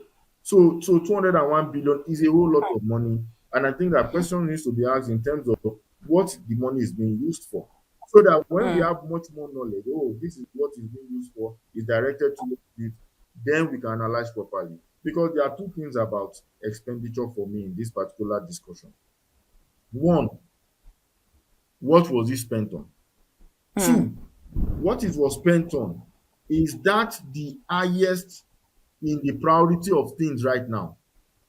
Let me give you an example. If you're going to the airport in the morning, let's say you have a flight of 7 a.m. to catch, 7 a.m. flight, and you now start moving towards the airport at around 5:30, and it is raining. See, it's God that will help you, because majority or part of the road, you will not see anything. The street lines are not working, so everywhere will be pitch black. And if you enter a puddle of water, you might have an accident. So is that more of a priority for people living in Abuja? Yes. Now also, you know that power, or let me say illumination, is directly related to security. If you go to Bega and there's a lot of light there at night, which has been going on, I think the place is illuminated at night, you will see that the level of insecurity will reduce. People snatching bag, people stealing phones. So where the city is illuminated at night, security increases naturally, with or without the police. So you have to look at what is the money being spent on, first of all. If so, the money is being spent for infrastructure to develop the state, fantastic. Now we have to delve deeper into the infrastructure. What exactly is the priority of Abuja right now? Is it security? Is it bridges? Are they roads? Is it pipe-borne water? Look at what happened some days ago. There was rain and we had flash flood in Abuja. I've not seen that kind of flood since I've been in Abuja since 20 years ago. We had places in Wuse too, drowning cars. I've never seen it before. We had places in Katampe where you had water, getting up to a certain level at the fence, entering into people's homes. So we need to look at what is the money being spent for, and what are the priorities of the state or of the FCT to now start deciding if that is the best use of the debt we are incurring. Because at the end of the day, this debt will be paid back, and it's you and me that will pay back this debt. That ending is absolutely important, because a government will probably leave office, travel out of the country, but Nigerians that cannot leave are still going to remain here and face the consequence of their action. And that's why we're having this discussion this morning. And you made mention of some key factors that we need to touch upon, because you talked about security and electricity, which are just the basic things that a country like Nigeria with all our resources, our natural resources, we should have them. But then we are lacking in these particular aspects. So how much more are we looking forward to bigger infrastructure? Because if states are receiving higher allocations as of this moment, and we are still struggling with finance and infrastructure and basic services, the question should be that what is the federal government, what is the agency body doing about this? Who is questioning these people, and how are they going to be able to be held accountable for these actions? Well, the way things work normally in democracy is this. You and I will go to the polling units and choose a representative for ourselves. I'm not talking about governors or president, no. I'm talking about House of Rep and senators. These are meant to be the closest people, okay, to the citizens. The second level are the area councils or the local governments, as the case may be. So I decide that, oh, Honorable XYZ is the person I want to represent me. I go there and we vote. And if he enters as our candidate, he has the mandate and the responsibility of the people to watch out for them. So that is the route. If at some point in time, the people residing in Abuja here, and I don't want to mention indigenes or citizens, anybody that is staying in Abuja here, that has business here, I feel has a right to be able to, that even votes in Abuja here, has a right to be able to approach their honorable member or their senator and say, sir, this and this and these are our priorities. This and this and these are the things we are looking forward to. You kindly use your good office to avail us of the information of what and what is meant to be done in all these places, because that is the easiest way to go around holding this accountable. Because if you go directly to the minister or you go directly to any of the people doing the jobs around the city or spending the money from the loans and from the FAC and all that, they will tell you they owe no explanation to you because they don't know you. So imagine me going to meet a construction firm and said, how much were you giving? What is going on? What are you doing? What are you not doing? Or going to meet the honorable minister, you will not attend to me. But I can go and meet the person I voted in and demand that, please, what is going on with so and so. I can also go to the area council for the issues that are bordered on the area council. And just to say, quickly, as I digress, that I think Abuja is too big for us to have 6 area councils, governments. I think we are too big because if you look at the population density of Abuja, when Abuja was created, and now you would agree that we need much more area council areas to be able to properly supervise and push the infrastructure discussion forward. What I mean? What do I mean? If you look at Buhari Area Council, for example, Buhari Area Council is in charge of, for example, Kubwa. Kubwa in itself is as big as is a town. If I would just estimate off the top of my head, I'll say the people in Kubwa will be up to 1.5 million. How do you expect a local, an area council that is about 40 kilometers away to be in charge of a whole town as big as Kubwa? The efficiency will not just be there. They will be overstretched. In some, if you look at population density alone, Kubwa should even have 2 area councils on its own. But let's even say, okay, let it have. I feel that one of the things that will move us forward in holding people accountable, holding our government accountable, is for us to be able to have a government that is closer to the people. How do we have that? We need more. We need more. The ones we have, I think they are overstretched. So if you have Abuja having 6 area councils, it should be at least 20 at this point. At least 20. Look at Kuje, look at Gwagwalada, look at Amak. Amak covers all the way from Lugbe to the whole metropolis down to Guanipa. Guanipa in itself should have 1 area council. Guanipa on its own should have 1 area council. So that is another thing we need to also look at in this discussion, that for us to be able to hold the government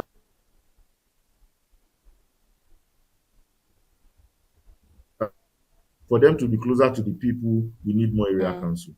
So those are the two channels I would like to state that we can actually use in holding the government accountable and knowing what they are doing with our money. Go through the area council or go through your honorables or senators. Well, thank you so much, Mr. Abiola. And before I let you go this morning, it's very important that we ask you this question because as an economist, you are the one that is the best shoe to answer this question. So what happens if states continue borrowing faster than they can generate their own revenue? What would that say for that particular state?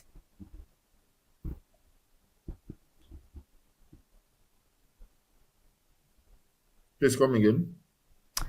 I said it's very important that we ask this question as an economist because you are going to give us what we need to understand as viewers watching at home this morning, because it is a very important thing to know if what will happen if states continue to borrow faster than they can generate their own revenue themselves. What is the future of that particular state?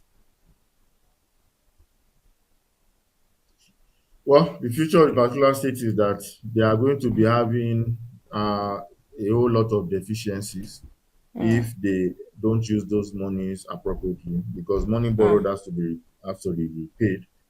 There's no free money, even in Freetown.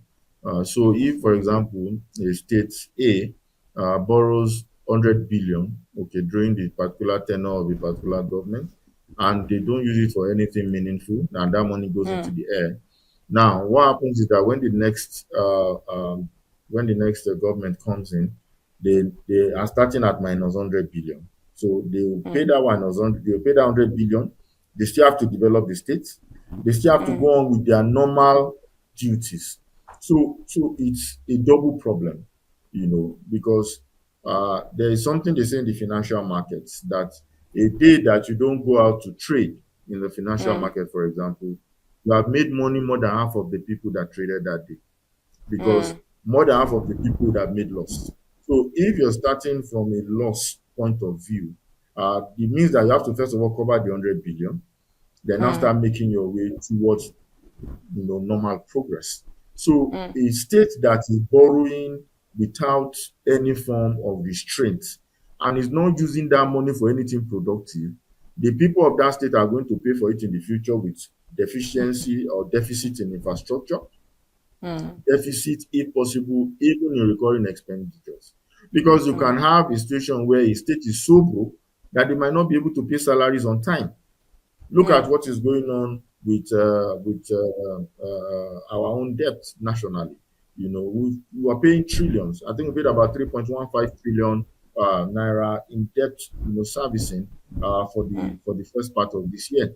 And out of that, local debt, out of that, about 90 something percent, almost 97% goes to just servicing the debt. We're not even talking about paying the capital.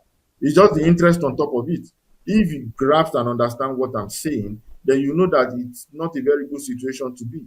And some states can be in that same situation if they continue borrowing and not using those funds for what is meant to be used for, to increase the financial position of that state. What it now means is that you might get FAC allocation in the future of, let's say, 20 billion, and you are using 18 billion to service loan. We're not talking about paying the debt, we're talking about servicing it. That means that the interest upon your loan is 18 billion. It's not a good position to be, because I personally wish states to progress faster. Because if you go to some states in Nigeria, you can take your pick. 20 years ago, the development there is almost the development now. You hardly see new infrastructures. You hardly see taller buildings. It's still the same set of buildings. It's still the same major roads. There's practically nothing exciting there. So why will a state after 2 decades not have, something exciting, something new at the end of 2 decades? These are some of the effects of not spending wisely and not spending on things that can actually move your state forward. Because let me tell you something for free. If you think that it will not touch you as a government, it will touch everybody. Development touches everybody. Somebody was saying that that she was comparing the entourage of a Western country with the entourage of an African country. And I explained to the person, I said, see, the Western countries you are talking about, they've done a whole lot in terms of infrastructure. They've done a whole lot in terms of security that the president or whosoever is moving around does not need so much security, because in the country alone, there's already security apparatus, even for an ordinary citizen. But when it comes to African countries, they spent a whole lot doing nothing, that they have to now push a whole lot into their own personal security because there's no general security. So these are the effects of productive spending and non-productive spending. I was in Dubai in 2013 or 14, and because of the time difference, I couldn't sleep early. So I went outside to a McDonald's outlet, and I bought ice cream. And when I got there, I saw everybody was there on the road, like just sitting at the pavement, chilling. I'm talking about around 1 a.m. in the night. And I was we're all buying 1 dirham ice cream and licking and sitting there, nothing was going on. That is a country that has invested in productive infrastructure. But can you do that in some African countries or even in Nigeria or in some states here? No, you cannot go around 1 a.m., 2 a.m. just sitting by the side of the road. Even if a policeman sees you, he'll be afraid of you because he does not know why you are there. So if states continue to go in a direction that is not increasing their revenue as a state, eventually they will enter into a debt cycle to become a problem for them in the future. Oh, thank you so much, Mr. Abiola, for those beautiful insights right there. I'm very sure the viewers at home had a field knowledge of our conversation this morning, but I have to let you go to attend to other things. But we are grateful for your presence, and we hope to see you next time on more editions of Perspectives. Thank you, Kike. It was nice being here. Good morning. All right, that was our guest on the conversation this morning, in person of Mr. Abiola Adekunle, and the conversation of discussion with states borrow 355 billion naira in 3 months. Where is the money going? Because we need to ask that question. And the number tells an uncomfortable story. Nigeria states are receiving more revenue, yet some are still accumulating more debt. And while borrowing can help government build roads, schools, hospitals, and other infrastructure, debt becomes a problem when Nigerians cannot see the value, accountability, or economic returns behind it. So the real question is not simply how much a state borrowing it is. What are Nigerians getting in return for the money being borrowed in their name? Because eventually today's loan become tomorrow's obligation, and if governments borrow billions without creating sustainable revenue, productive infrastructure, and better living conditions, who ultimately pays the price? This is Perspective this morning. Thank you so much for joining us. And just in case you have not subscribed or followed us across all our social media platforms, please do so. They're displaying right now on the screen, and also go to our TikTok account, ConsumerHallaTV, to give us a follow. I am Kike Ajibola. Thank you so much for watching Perspective this morning, and I hope to see you next time on another beautiful edition. Good morning.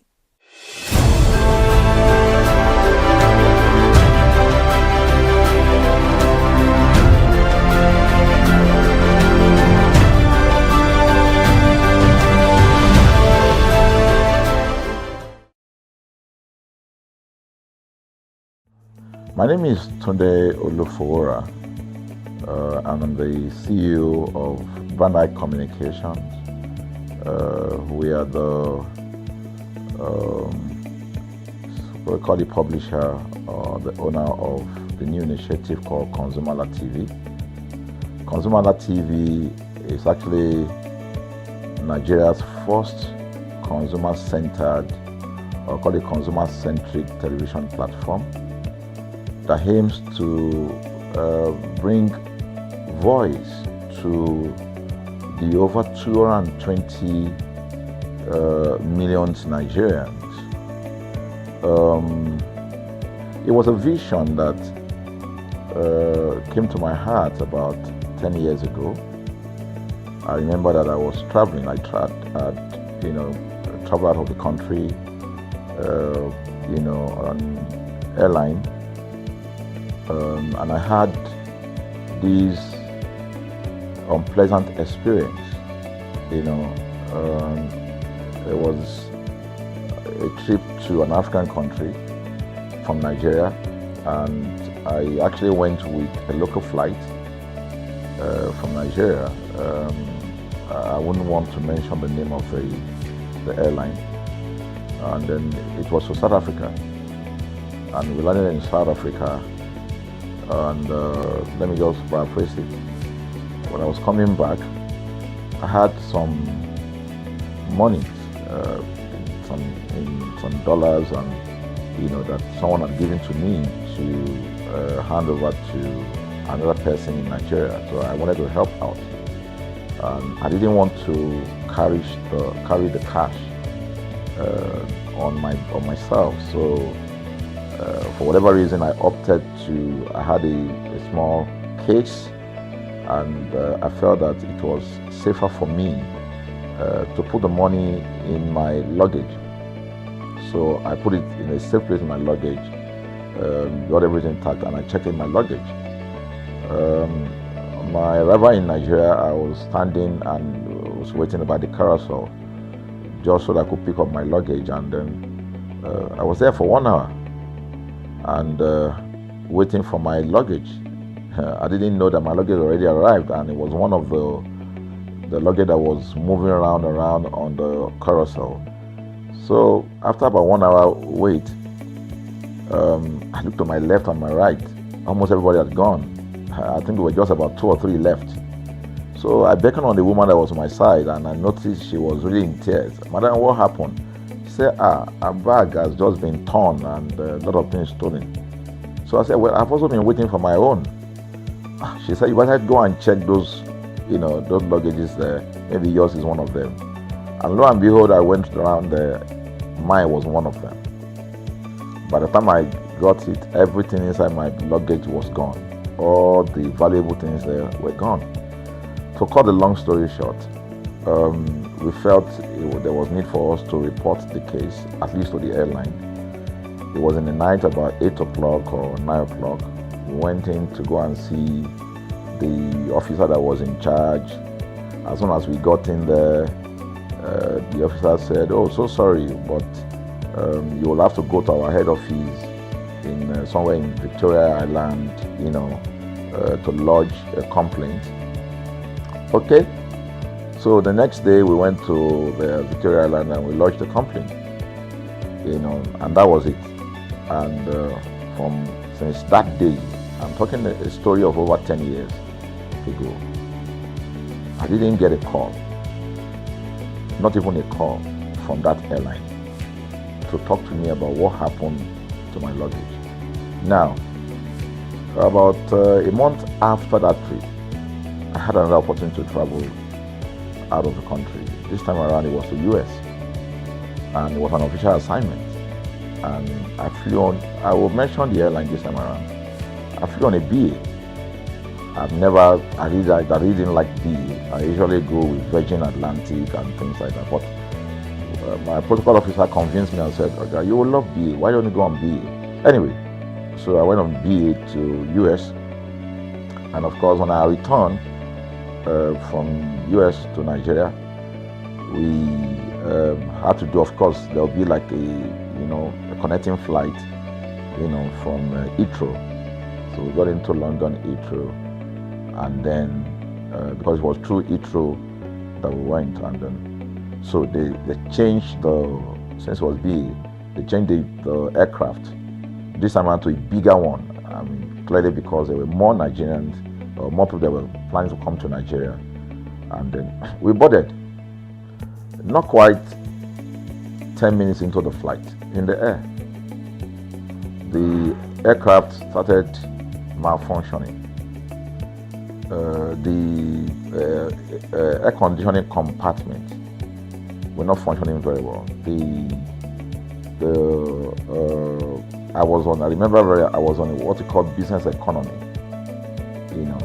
The whole of that business economy all the way to economy side, the ACs were not working well. It was hot. And then I was watching. And then from that moment till we got to Nigeria. From that moment till we got to, I'm just trying to paraphrase. From that moment till we got to Nigeria, I could remember very well how many times the pilot, broke into conversation and had to apologize and say, we're really very sorry about this. He was giving us almost every 10, I could almost say almost every 30 minutes. There's always a kind of update. So sorry, this is what we're doing now, this is what we're doing.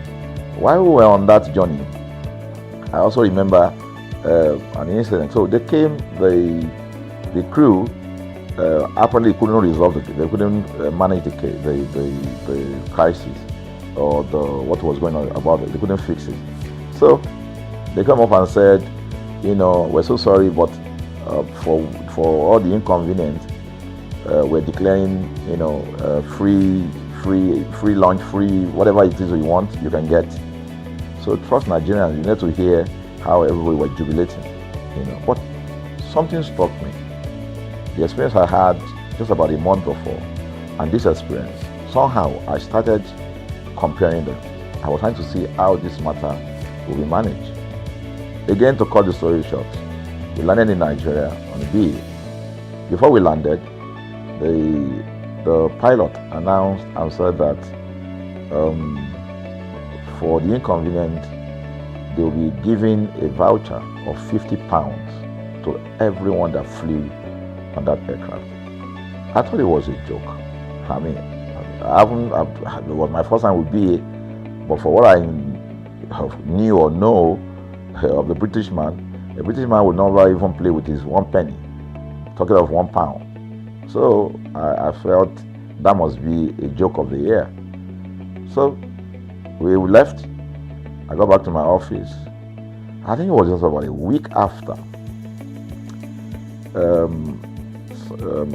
Our guys in our mail room came up and said, "Oh, you have a parcel." So I said, "Parcel? Yeah." So they bought this parcel wrapped. I opened it, and boom, I bought the document out. It was the £50 voucher from BA. So what's the tenor of this story? An experience with one airline was terrible, no apology. An experience with another one, even though it was a bad experience, but it was very well managed. So managed that even if we have suffered anything in that aircraft, you probably, for the sake of how they manage it, will have forgiven them. So that was how this journey started. So I started thinking, my mind, this is what we go through in this country. But are we different from other nations? So God put in my heart the idea of ConsumerHalla. That's why the Halla came with consumer. And we started that journey about 10 years ago. We started by creating a platform called ConsumerHalla, where consumers, so I discovered that Nigerian consumers don't have a voice. So things happen, and that's it. We live with everything. So we've started the journey from creating the platform. We have an app, we even have a magazine, and we thought we could move it from that to the next stage, which is the television. So the TV today, has come. So I would say precept by precept, line upon line, we have been able to build on our aspiration, to finally bring to birth this unique and exciting platform, So it's a digital telecast, and our goal is to further connect consumers in Nigeria to brands with insightful news, development within the fast-paced world of consumers. The world of consumers is growing at a very fast pace, So we want to inform Nigerians. We want to get them educated about their rights, So our role is that we're going to educate consumers in Nigeria, all right? So by bringing them specialized and what you call analytical, research-based content generation that will inform, educate, sensitize the audience, So That's ConsumerHallaTV. So I call it an offshoot of our ConsumerHalla brand. ConsumerHalla brand actually was the first we call it the first complaint or consumer complaint resolution portal. When we started it about 10 years ago or about 7 years ago, it became the first complaint resolution portal. We created it so that Nigerians can actually lodge complaint on that portal. We spent a lot of resources to build a very robust platform where today, if you have any complaint, about any brand, any leading brands in Nigeria, and you go on that platform, you can actually click, just a click, you can find the brand, you can actually lodge your complaint, and once you submit it, that complaint will be routed to that organization, and within 72 hours, we will obtain feedback for you. We build it in such a way that we have connection to almost all the organizations, and it's been working. We've resolved several complaints for people without having to charge them any penny, because the idea is not to charge. So what we have done with ConsumerHallaTV is to take it to the next level. So we hope to change the narrative. We want to give the right direction. Nigeria has the largest consumer market.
Good morning and welcome to ConsumerHallaTV News. I am Elizabeth Abefe.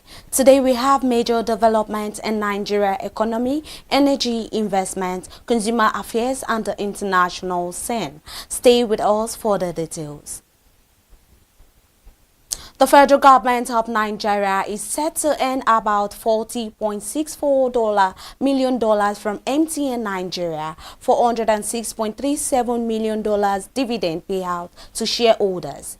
MTN Nigeria is expected to distribute approximately 545.9 billion naira in dividends. Following strong financial performance, a portion of the payout will acquire to the government through withholding tax on dividends, providing additional revenue to the country. The dividend distribution also benefits shareholders, including institutional and individual investors, by giving them returns from their investments in the telecommunications company. The development highlights the growing contribution of major Nigerian companies to government revenue through taxes, while also demonstrating the financial returns available to investors in the country capital markets. The payout comes as MTN Nigeria continues to expand its telecommunications and digital services business amid changes in the Nigeria economy and increasing demand for connectivity. The federal government spent 9.39 trillion naira on minimum wage increases, salary adjustments and other allowances for public workers between June 2023 and December 2025. The Minister of Finance and Coordinating Minister of the Economy, Taiwo Oyedele, has said the amount was higher than the federal government share of the savings generated from the removal of the petrol subsidy. during the 31-month period. Oyedele disclosed this at a media conference on Nigeria Reform Scorecard.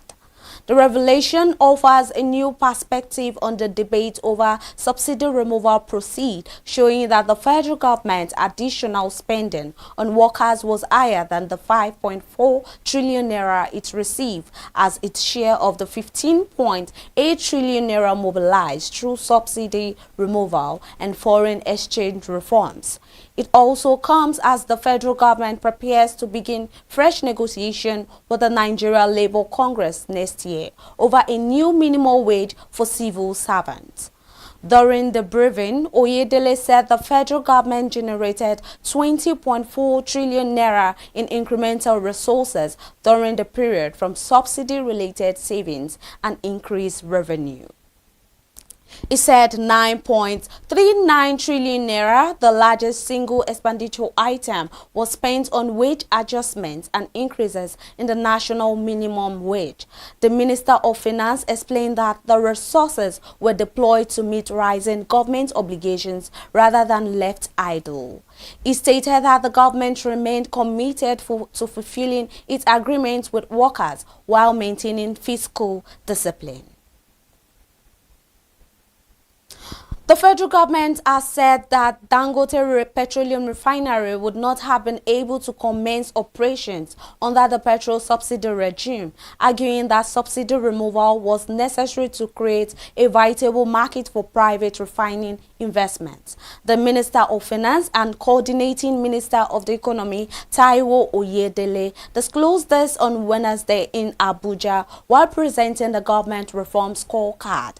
Oyedele said the removal of the petrol subsidy and unification of the foreign exchange market had come with high cost, but had also prevented a much worse economic crisis. He specifically linked the survival of the Dangote refinery to subsidy removal, saying the plants could not have been commercially viable if petrol had remained at the heavily subsidized price of less than 200 naira per litre. Oyedele noted that Nigeria was importing refined products and the Dangote refinery would not have been able to start because it could not sell at 200 naira per litre while waiting for the government to pay the balance of over 1,000 naira per litre. He argued that keeping petrol at about 200 naira would not have meant cheap fuel. Rather, the country would have faced a situation where petrol remained officially cheap but became increasingly unavailable, with consumers forced to source from the black market at about 3,000 naira per litre.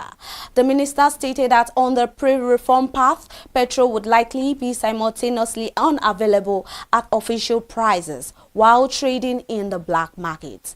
He maintained that the reforms created conditions for investments such as Dangote refinery to operate and contribute to the economy. Petroleum marketers have thrown their weight behind President Bola Tinubu's determination to revive the nation's moribund refineries, rejecting former President Olusegun Obasanjo's position that the facilities will never work again.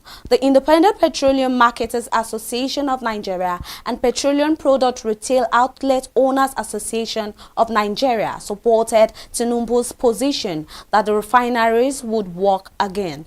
The national president of Petron, Billy Gillis-Ari, said he believed Tinubu would succeed in restoring the refineries, arguing that Nigeria should not abandon strategic national assets because previous rehabilitation efforts failed. The marketers' positions comes amid a renewed debate over the future of the Port Harcourt, Warri and Kaduna refineries following Tinubu's recent declaration that the facilities would return to operation and would be made profitable. The president had, while receiving the leadership of the Nigerian Union of Petroleum and Natural Gas Workers at the presidential villa, said the refineries would be revived, but stressed that mere operation would not amount to success. Tinubu stated that an ordinary flame and smoke of a refinery does not mean it is working until it becomes profitable. The president also said he would not dwell on the circumstances surrounding previous rehabilitation efforts, accepting responsibility for the inherited assets. He noted that the government was building a very firm research and structural reworking of the economy of the refineries. The marketers expressed confidence in the administration's commitment to ensure the refineries operate profitably and contribute to national energy security. The federal government has commenced the construction of 250 units of two-bedroom bungalows for federal civil servants under the renewed Hope Civil Service Estate in Gwagwalada, Abuja. The Minister of Housing and Urban Development, Mutak Dama, said the project was part of the federal government broader housing intervention across the 36 states of the federation. Speaking at the groundbreaking ceremony on Wednesday in Abuja, Dama said the civil service estate was designed to provide affordable housing for civil servants while improving efficiency within the public service. Dama stated that the ministry has projects in all the 36 states of the federation and that this particular one represents one of the many projects in Abuja. He noted that the civil service estate has a unique character as a wider housing intervention with a focus on the people who are providing this housing unit. The minister emphasized that the government was bringing efficiency into the civil service by providing cheap and affordable housing to civil servants. He called on consultants, supervising team, contractors, and stakeholders to ensure that what they are providing today stand the test of time. Dama said the project would contribute to making the civil service corruption-free by improving living conditions for workers. The housing estate is expected to enhance productivity and morale among federal civil servants. President Bola Tinubu's new tax incentive for deep offshore oil and gas projects could unlock about $50 billion in investments and add nearly 1 million barrels per day of crude oil and condensate to Nigeria production within the next 4 to 5 years. The Nigerian Upstream Petroleum Regulatory Commission has said the Executive Commissioner for Development and Production at the NUPRC, Lawrence Amadasu, disclosed during an interview on NTA where he represented the Commissioner Chief Executive Orisemeyiwa Iyison. According to a statement issued by the NUPRC Head of Media and Corporate Communications, Eniola Akikotu, Amadasu said the executive order could accelerate investment decisions on major projects. The Deep Offshore Oil and Gas Projects Incentive Executive Order 2026, recently signed by Tinubu, has the potential not only to unlock $50 billion in investments, but can also create an additional 1 million barrels per day of crude oil and condensate from deep offshore fields. The executive order, also known as Executive Order 9, is designed to improve economics of deep offshore oil and gas projects by providing tax incentives and a more predictable framework for investors. Amadasu said the reform could open a new phase of investment in Nigeria's offshore petroleum industry. He noted that as of today, Nigeria has mined over 4.6 billion barrels from deep offshore assets, while in cargo term in about 5,000 tankers. The commissioner stated that the country is on the right path thanks to the president. He explained that deep offshore projects typically require billions of dollars and several years to move from discovery to production, making the incentive crucial for attracting investments.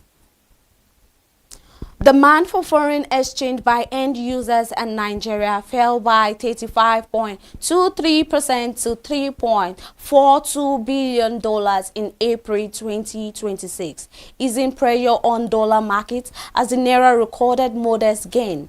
Data from the Central Bank of Nigeria show that foreign exchange utilization across economic sector declined during the month. While the naira strengthened at the official market, the monthly average exchange rate improved 1.38% to 1,361 naira per dollar in April from 1,379 naira in March.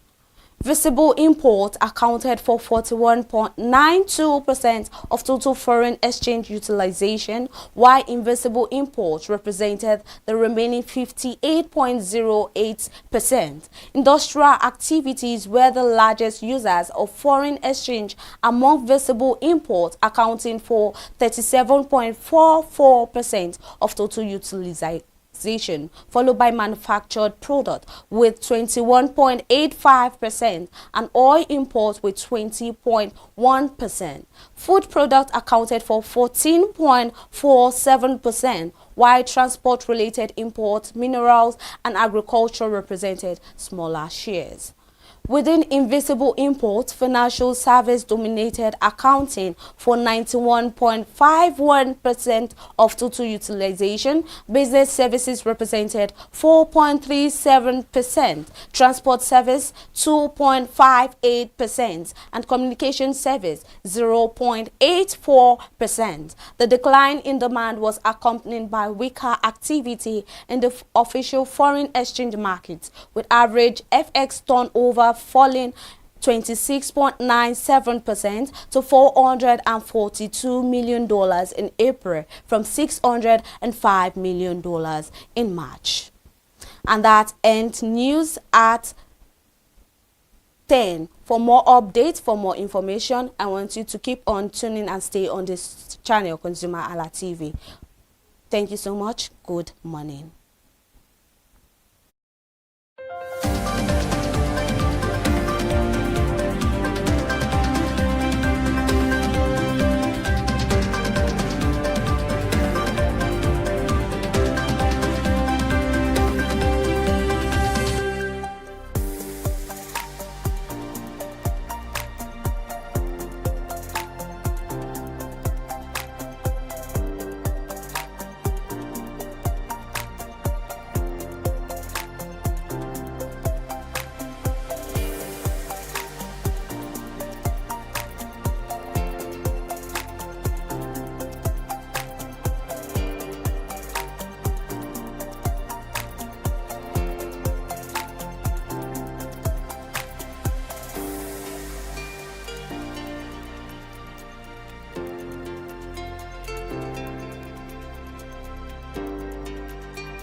Hi people, my name is Mo Fakorede and I am a filmmaker and a film director, and you're watching Consumer.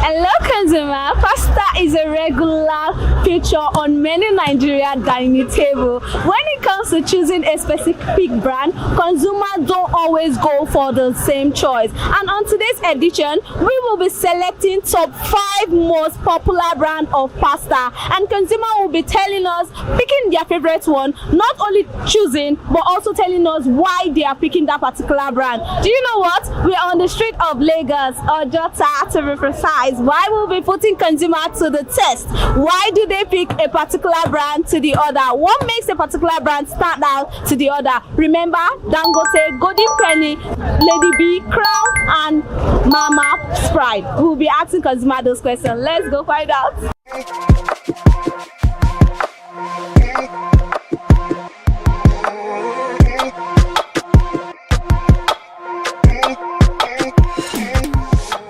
Good morning, ma. Good morning. How are you? I'm good. You look good. Thank you. Okay, so what is your name? Jemima. Jemima what? Yakubu. Okay, now do you eat spaghetti? Yes, I do. How often do you eat? I make it a lot. So I'll be listing some spaghetti brands. So I want you to tell me which one do you prefer eating. We have Dangote, we have Golden Penny, we have Auntie B, we have Premium Crown, and we have Mama Sprite. So which of them is your preferred choice? Premium Crown. Is there a reason why you prefer Premium Crown? Yeah, the slim one. I'm not a fan of like the thicker spaghetti. I prefer the slim one, and so Premium Crown gives me that. That vibe. Yes. Okay, now how do you get to know about Premium Crown?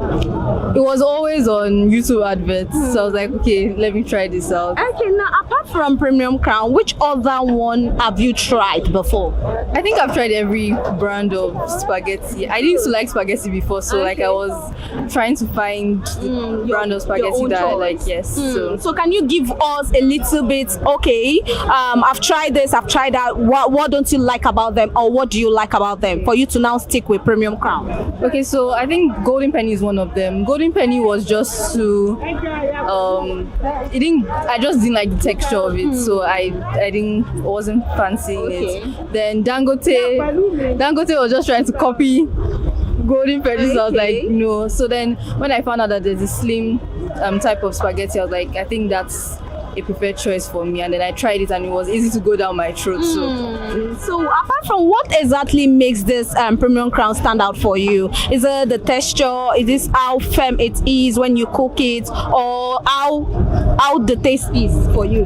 I think how firm it is. The slimmer one tends to combine better with sauces and to do with stir fry. So okay, speaking about spaghetti, what is your favorite combination to pair with it, to cook with? Spaghetti, I think it will be stir fry spaghetti. It doesn't need tomatoes, just you can use your soy sauce, your oyster sauce, and mix with veggies. And okay, so talking about price now, how much is Premium Crown right now? So I think it's 1,200, 1,100, depending on the supermarkets that you go to. So does the price worth it? Yeah, it is, yes, it is. It's worth it. Okay, so if you had to rate that brand over 10 based on your experience, how will you rate them? 9 over 10. 9 over 10? Yes, 9 over 10. If there is anything you want spaghetti manufacturer to improve on, what would that be? I think more there are different types of pasta, so maybe look into different types of pastas so that us that love pasta would find more options here in Nigeria. Yes. Thank you very much, ma. Thank you.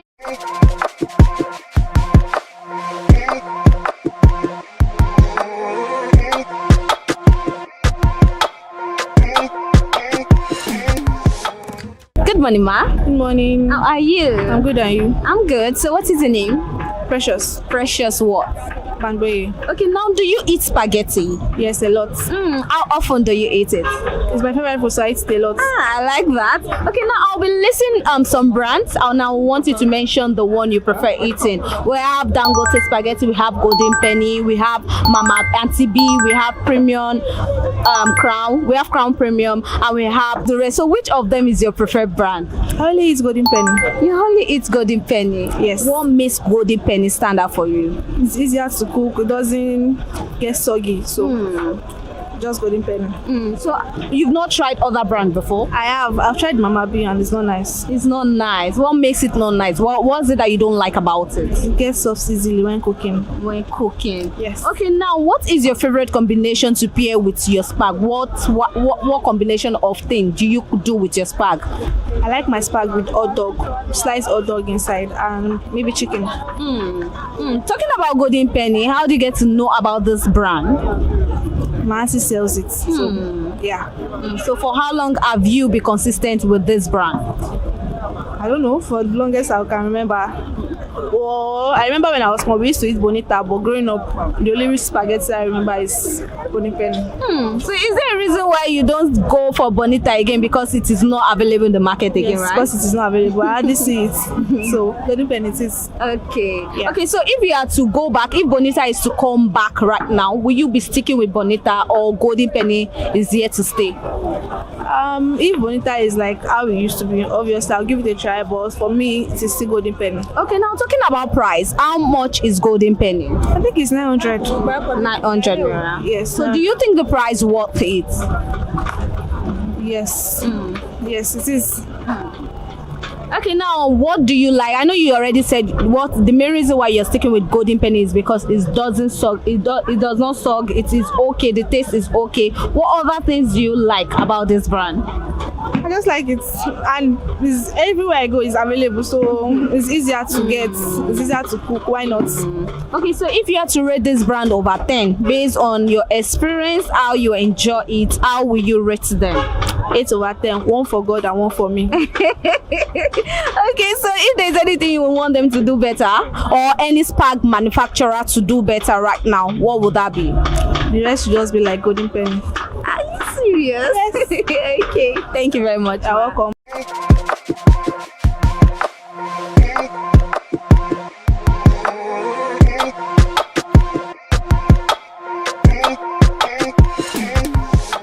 Good morning, ma. Good morning. How are you? I'm fine. You look good. Thank you. What is your name? Deborah. Deborah what? Joseph. Okay, now do you eat spaghetti? Yeah, very well. How often do you eat it?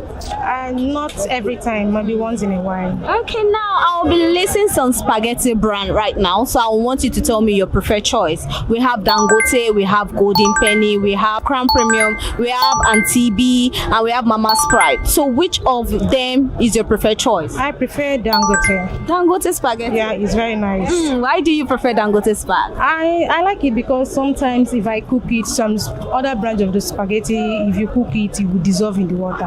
But Dangote is very, very good for cooking. I normally use it for combo, maybe rice or spaghetti. Like today, I want to mix it with beans. So you're trying to tell me that you want to go and get spag right now? Nah, I want to go and get spaghetti right now. And you want to mix spag and beans together? Yeah, it's a very nice combo. How do you get to know about this combo? It's very, very nice, yeah. Okay, now have you tried the rest that I mentioned? Have you tried them before? Okay, like Mama B or Mama B, Auntie B, I don't really like it because sometimes if you cook it, if you're not careful with it, before you know, the thing will soft, very, very soft in the water. To get soggy. Very, very well. Okay, now, what is that thing you would like spaghetti manufacturer to do more? If there's one thing you would like them to do more, what would that be? Like that Auntie B, they should put more effort to do it so that it will get well, because the one like that Auntie B, the one we are selling it in our supermarket, customers they don't really like it, because when you introduce it to customer, they will say, I don't like it because they normally soft very well. Okay, now speaking about price, how much is Dangote spaghetti? Okay, Dangote spaghetti is 1,000, but where I'm working is 1,100 naira, but in the market here is 1,000. Do you think the price worth it? Yeah, the price worth it very, very well. So if you buy a spaghetti right now and you finish, do you cook everything at once? Yeah, my spaghetti, I cook everything once. Yeah. And you finish it when how many times? And the spaghetti, the combo. The combo. You're just so interested with this combo. I'm in love with it. Okay, I want you to rate this brand over 10. The brand that you like over 10. How will you rate it? I don't go to 10 over 10. 10 over 10 minus nothing. Very, very well. Okay. You don't want them to do better. Are you okay with that? I still want them to do it better. I still want them to put more effort on it. Thank you very much. Thank you.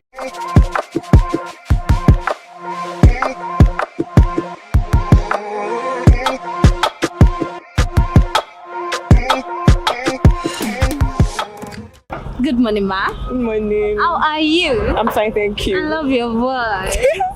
Thank you. Okay, so what is your name? My name is Blessing. Blessing what? Blessing Esosa. Okay, now do you eat spaghetti? I do. How often? I do. I eat spaghetti. Okay, you're trying, right? I try. Okay, now I'll be listing some brand right now, and I want you to tell me your preferred choice. So we have Dangote, we have Golden Penny, we have Lady B, we have Mama's Pride. You don't want me to go far? Golden Penny. Golden Penny. Why do you prefer this brand? Well, first of all, I grew up eating Golden Penny. I mean, my parents, that's their preferred brand. And personally, I would say that it doesn't get like soggy. Okay. It doesn't stick together to stand one. Yes. And I feel like it's cheap too. Okay, fair enough. Okay, now apart from this Golden Penny, have you tried other brand like the one I make mention of? Well, I think I've tried out Lady B. Oh my god. I've tried out Lady B. I think I've tried other brands, but I think I'll stick to my Golden Penny. Now, speaking about Lady B, what was your experience like when you tried that brand? Okay, I think I mistakenly got the tiny one, that's spaghetti, and it was really bad when I prepared it. It was bad. How bad? I want you to create a picture. You were just telling me it's very bad. I want you to create a picture. Okay, normally when I cook Golden Penny, I usually don't get like going back often to check if it's prepared. I can actually like just forget, and I'll still go back there and I'll meet it. It doesn't get like stuck together. But I just forgot that day when I was preparing what's it called? Lady B. Okay. And I went there and it was, you can imagine. I can't imagine because you didn't even say it. It was so bad. It melted, literally melted. Wow. So that was when I vowed that I was never going to try out Lady B again. And ever since then, you've not tried. I'm not, and I don't think I'm going to even try it. Because I had other experience too from my mom. She was even like, "Don't even buy it again." So. Okay, so what's your spaghetti combo that you like? Okay. I love jollof spag. That'll be my go-to at any time. I think I don't know, somebody actually, or a friend of mine actually recommended spaghetti and beans. I think I'll rate it maybe 6 over 10, but for me. You've tried the spaghetti and beans together before? Yes, I prepared it by myself, but I didn't really like it. I think my go-to would be jollof spag. Okay, now talking about price, I know you already told me that Golden Penny is affordable. So how affordable it is it? I mean, everybody knows that things are quite expensive in the market, and I think like recently it's about 1,000 or 1,200. But for me, irrespective of the price, even if Golden Penny spaghetti gets to 1,500, since it's my go-to spaghetti, I would always buy it instead of going for another brand that might be cheaper. So you are saying the price worth the yes, for me it's worth it. It's worth it. So if all the spag they're selling all the spag for 1,200 naira, which one will you still vouch for? Which one will you still be sticking with? I'm going to stick with my Golden Penny, really. I'm being honest. No going back. No shades. But okay, I want you to rate this brand over 10, Golden Penny brand over 10. How well will you rate it? I'm going to rate it a 10 over 10. Minus nothing. Okay, if there's one thing you want spaghetti manufacturer to do better on, what would that be? Well, are you talking about for all brands? I feel like they should try, and other brands should try and compared to the quality of golden penny, I mean, I'm speaking from my own perspective. I've cooked, even in the park, they'll say cook for 5 minutes. I've cooked golden penny for more than 5 minutes. Sometimes I've even forgotten that I have spag on the fire, and I'll go there and So I feel like all spaghetti brands should try and get that quality. Okay, so talking about how you eat your spag, do you cook your spag at once? When you buy one, do you finish everything at once, or you split them? I mean, whenever I cook spaghetti, I know I'm not cooking for myself alone. So I'm cooking for family. I mean, I've prepared 2 at once. I've prepared 1. So whenever I prepare 1 that I know that I want to eat, I cook everything and I eat. Maybe throughout the day, I know that that's what I want to eat throughout the day. So it's not like I can finish 1 pack at a go. No, please. Okay, thank you very much, ma. You're welcome.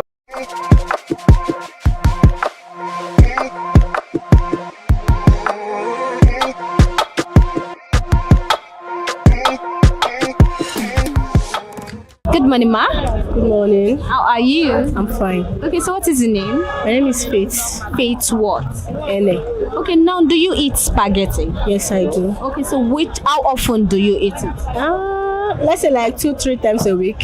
So I'll be listing some popular brands and I want you to tell me your preferred choice. We have Dangote Spag, we have Golden Penny, we have Lady B, we have Mama Pride, we have Crown Premium. So which of them is your preferred choice? Dangote. Dangote. Why do you prefer Dangote? Because I guess it tastes nice and it's delicious. Like very, very. Talking about taste, which taste? How is the taste for you? For me, it's a 10 out of 10. So, like, I love it. I think to me, it's one of the best spag I've eaten so far.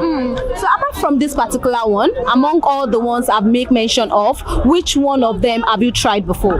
Golden Penny. Golden Penny. So, if you had to compare between those two with the taste type, what are you going to say? I would say Dangote is still my top one, but Golden Penny is still trying. They're still trying. So that is what I can say for now. So have you had any bad experience with any spaghetti brand? Maybe you don't like it or the outcome and you feel like, oh, I'm not going to. Have you switched between brands before? Not really. I just taste the slim and the fat. I think I prefer the fat to the slim one. That is the only thing I can say. Why do you prefer the fat to the slim one? I think it's better for me. I don't know about others. I like big things, so maybe that is my reason. Okay, so what's your favorite spag combo? How do you like let's say with egg sauce, white one with egg sauce, and at times I like it with stew, fish stew. Like it's a 10 out of 10 for me. Okay, now how expensive is spaghetti? Not really that expensive for now. There are some places they can sell it 1-2, some sell 1-3, depending on your location and the area though. But I think for me, the price is still fair for now. So you think the price it's worth the price? Yeah, the quality was what is given. So I think the price is okay for now. Okay. Now if you had to compare between those tastes, I know you said you've tried spaghetti and Golden Penny, you've tried Dangote. What is the difference you can say between them? Mine is just the taste and the texture. That is the only thing I can say about it. Talking about texture, how do you like your spag? More firm, soft, or very soft? How do you like it? Firm. Okay, so I want you to rate this brand over 10. 9.5 over 10. And they have over 10. Okay, if there's anything you would like spaghetti manufacturer to do more on, what will you say? They should add more to it.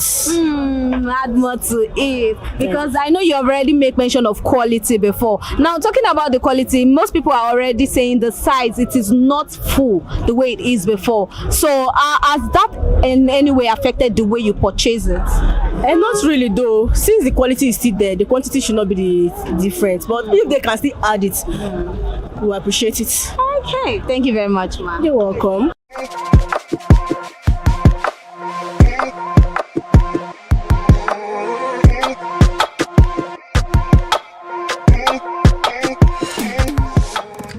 Good morning, ma. Good morning. How are you? I'm very well, thank you. Your smile. Thank you. Okay, so what is your name? My name is Goodness.